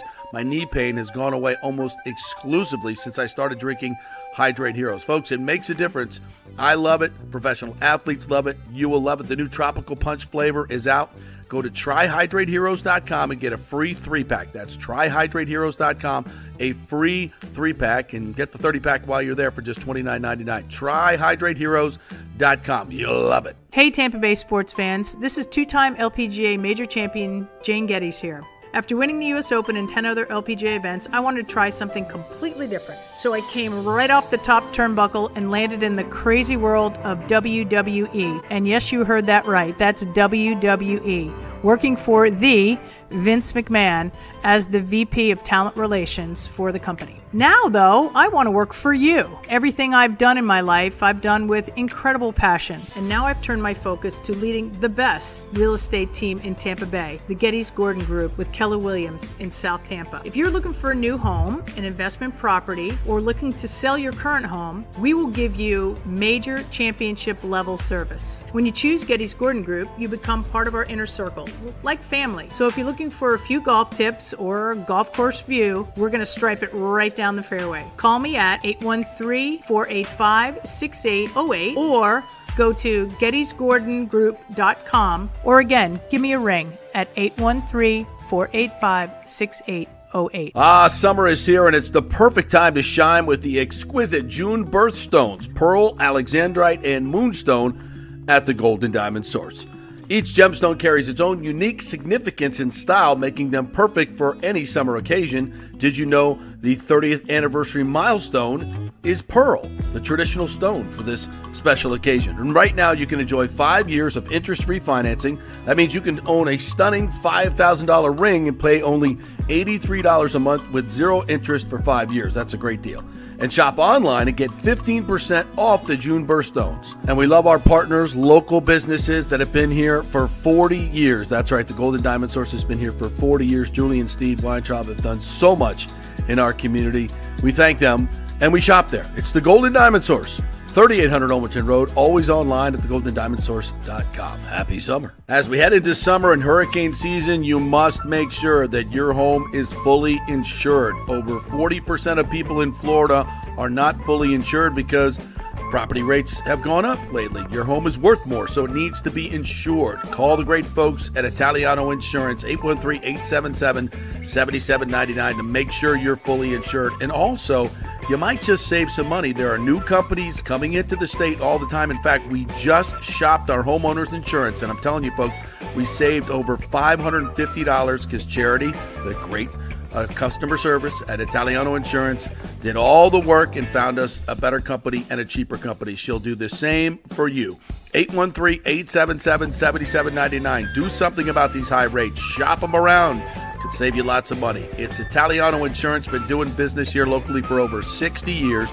813-877-7799. Tell them JP sent you. Let's go. Right now, back to the show on FanStream Sports. The Pete Peterson Show, so much to get to this weekend. My favorite moment of the weekend, we were watching the Scottish Open, which was a PGA Tour event, a dual event with the DP World Tour. Robert McIntyre, who was from about 150 miles away from the Renaissance Club, beautiful golf course, by the way, in Scotland. And he was obviously the crowd favorite. He grew up, his father is the greenskeeper at this local course, dreaming of winning the Scottish Open. He's 4 shots back on the back nine and plays the last 4 holes or 5 holes in 4 under par, including an eagle at 16. And then on 18, hits from the kind of first cut of rough, hits a wedge to about 20 feet, and then freaking rolls the putt in on the final hole to win the Scottish Open. And I mean, talk about a Cinderella story. I mean, this kid, he becomes the first to win on both tours. All kinds of history-making moments here. But to win the Scottish Open with that putt, which is like the last turn, too, I was like, oh, he's going to come up short right in the throat of it. And then it fell in, and the celebration was on. The joy in his voice, the Scottish accent, it was just my favorite moment of the weekend. I still can't figure out golf. He's missed 9 cuts this season, right, and yet he's won 2 tournaments in his last 6 starts, which also includes 3 missed cuts, both, by the way, before his wins. Yeah. I can't figure out golf. He was motivated, and that was a clutch performance by a non-American. So I was thinking about this, and I went way down the rabbit hole this weekend on the Trump assassination, and I'm not going to go into a long diatribe. It's disgusting where America is at this point, and people actually thinking that Trump set this up. How effing stupid can you be? Yeah, I'm going to kill a couple of my supporters in cold blood while I'm setting this thing up. I mean, just ridiculous. But the failures that I've heard from experts, and just common sense, by the way, how a 20-year-old can get on the roof of the absolute premium position from 130 yards and take a shot at the president is beyond belief. And the fact that the sniper literally had eyes on him for 42 seconds. This is all on video. The counter sniper had eyes on him, saw a guy crawling on a roof from 130 yards for 42 seconds and asked to fire and was told not to fire, to hold your fire, and did not fire until he fired. Is just such a colossal mistake, and at least in my mind, hard to be just blamed on incompetence. There's just no way. And every expert that's looked at that says the same thing. And you just, imagine if he had not missed. what we would have witnessed and where this country would be right now. I don't even want to think about it. But I said to myself, how do you explain this to people who maybe are not tuned in? This would be like 4th down in the Super Bowl. Bucks are at the 1-yard line. Mike Evans splits out to the left, and nobody goes with him. Nobody even close to him. And Baker Mayfield just reaches up and throws the ball to him for the game-winning touchdown. Like that is how colossal, and it's beyond incompetence. And it's a sad day. It's a sad, sad day in America that this is what we've come to. Couldn't take him out and cancel him. Couldn't take him out in the courts. And now it becomes just violence. And whether you hate Trump or not, folks, you ought to be very, very scared of what's going on in this country right now. And I've said this many times. I understand the people that hate him. I get it. And I understand it. I get it. I'm not this sycophant Trump fan, but I understand what's going on in this world right now. And it's not, there's a lot of stuff I don't like, but I understand what's going on. So sad. I'll just say something. Much more I could say, but I'm just going to leave it at that. Well, I'll just say my brief piece before we wrap up, because I don't like politics at all. There's a reason why I removed myself from it, and it just simply comes down to what the outcome of this is politics. I feel like when I'm growing up, politics used to be really boring. Yeah. And I feel like politics were meant to be boring. Should be. Now it's turned into people's, on both sides, their character trait and idolizing a political. I just feel like that's so weird to idolize a political figure. It's just odd to me. Yeah. And well, I think, listen, the whole idea of people idolizing Trump, I mean, there's probably some people that do that, but 90% of people are just pragmatic as to what yeah, we like low taxes and a good economy. Yeah. And we don't like all the people that I'm around generally all feel that way. So, but there's always, Looney Tunes everywhere. Yeah. And it's just gotten to a point where people decide who they want to be around based on political beliefs and all this stuff. And that's why I really just choose not to get involved with it. And you see what happened. This country's been really charged for the last decade. Yeah. And it's honestly a miracle that something like this hasn't happened to this point. I agree. It's like, I don't see what happened on, was it Saturday, and go, oh, wow, that was really shocking. I really don't. No, it's been charged. Everybody saw it coming. It's been charged for too long. Doesn't make it right. I'd like to think that this is a moment where we could all just chill the F out. Yeah. But I don't think it's going to happen. No. So. Nope. Maybe this is what it is. I think there'll be more, unfortunately. All right, before we go, we have a new sponsor, and it is Rogers Park, Top Tracer Technology. We love them. I was out there last week for the press conference and just put together this little demonstration. So check it out and go to Rogers Park website and reserve your bay right now. Here's what it looks like. You want to play Pebble Beach, guys? Well, here you go. Hey, here we are at the Rogers Park Top Tracer golf range. This place is freaking unbelievable. Got the bar behind me. Got these beautiful bays right here. And here we're going to play Pebble Beach today. This is number 9. I'm already playing the front side. I'm 6 over, but I am having fun.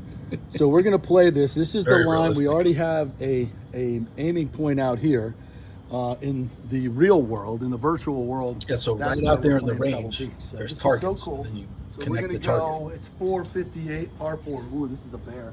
Number 9 at Pebble. Up the hill, have to, into the driver. wind. So we're going to go driver. Looks like we want to play just a little bit of a draw. Oh, listen to that sound. Oh, it's a rare hit on the sweet spot. Total. I thought I smoked it. So I smoked it was 260 at least. Oh, it was uphill, 234. That's not bad for an old man. All right, It's so very now we realistic, got, like, holy you see crap, the what do we got to graphics. the pin? There was a 228 little player yards. there. Well, we're not laying up, so we're going with the 3-wood. This is very, very realistic, hitting off this. So, give it a shot. Oh, that's low and left. That's not going to be good. Low and left is never good. Low and left of the pin. There it is. Yeah. So at least we're in the fairway. So we got that going for us. So now our next shot is probably going to be, all right, 52 yards to the pin. I got to go over some rubbish. I can't explain how realistic this is. You'd be out there with your buddies and you can play 4 players can play like Pebble Beach. Oh, I like that. That's a little fat. Be right on. Oh, it damn near hit the pole out there. Let's see what it looks like. I was a little disappointed by this result. result. On here though. So then it's going to like assign you a score for the hole. The green was running away, so your accuracy. Yeah, that one got a little deep on me, but it's absolutely very realistic. And this is just a wonderful place. Everything is brand new. You come out here, you can rent it for $25 during most of the week, $35, a little bit more peak time, $45 at the absolute peak times. Unlimited golf balls, great food and beverage, great prices on the food and beverage. It's absolutely cool. So come check it out. It's the Top Tracer range here at Rogers Park. You will love it. So there you go. Had some fun. We got to get you out there, Nick. You want to come play? Want to do a little event out there? Come play with us. Have a few. Of course, I love golf, and I love doing other things other than the normal Top Golf that everybody likes to do. Yeah, which you got to get a mortgage to do that. Right. And I love this about Rogers Park. Everything is very affordable. You can walk that 9-hole course, which is awesome, for $9. Go find anything you can do for $9 in America. I can't get a meal at McDonald's for $9. I know. You can't get a Happy Meal for that. It's ridiculous. All right. Thank you, guys. You got to get Rick's last comment in here. Wait, was that the guy from MLB Network? No way, JP. It's like that. That's how you bring it full circle right there. It's right there. All right. Thank you guys for listening. God bless America. Let's hope we have a fair and decent election and we can find out what the hell's going on and get this country back to where it used to be. And we all can be happy on both sides and come together, for God's sakes. That's what we all want, the same things, We all want the same things. I just wish things were better. Thank you, Nick. Great job. Thank you guys for listening and watching. We'll be back tomorrow with more fun and frivolity. See you then.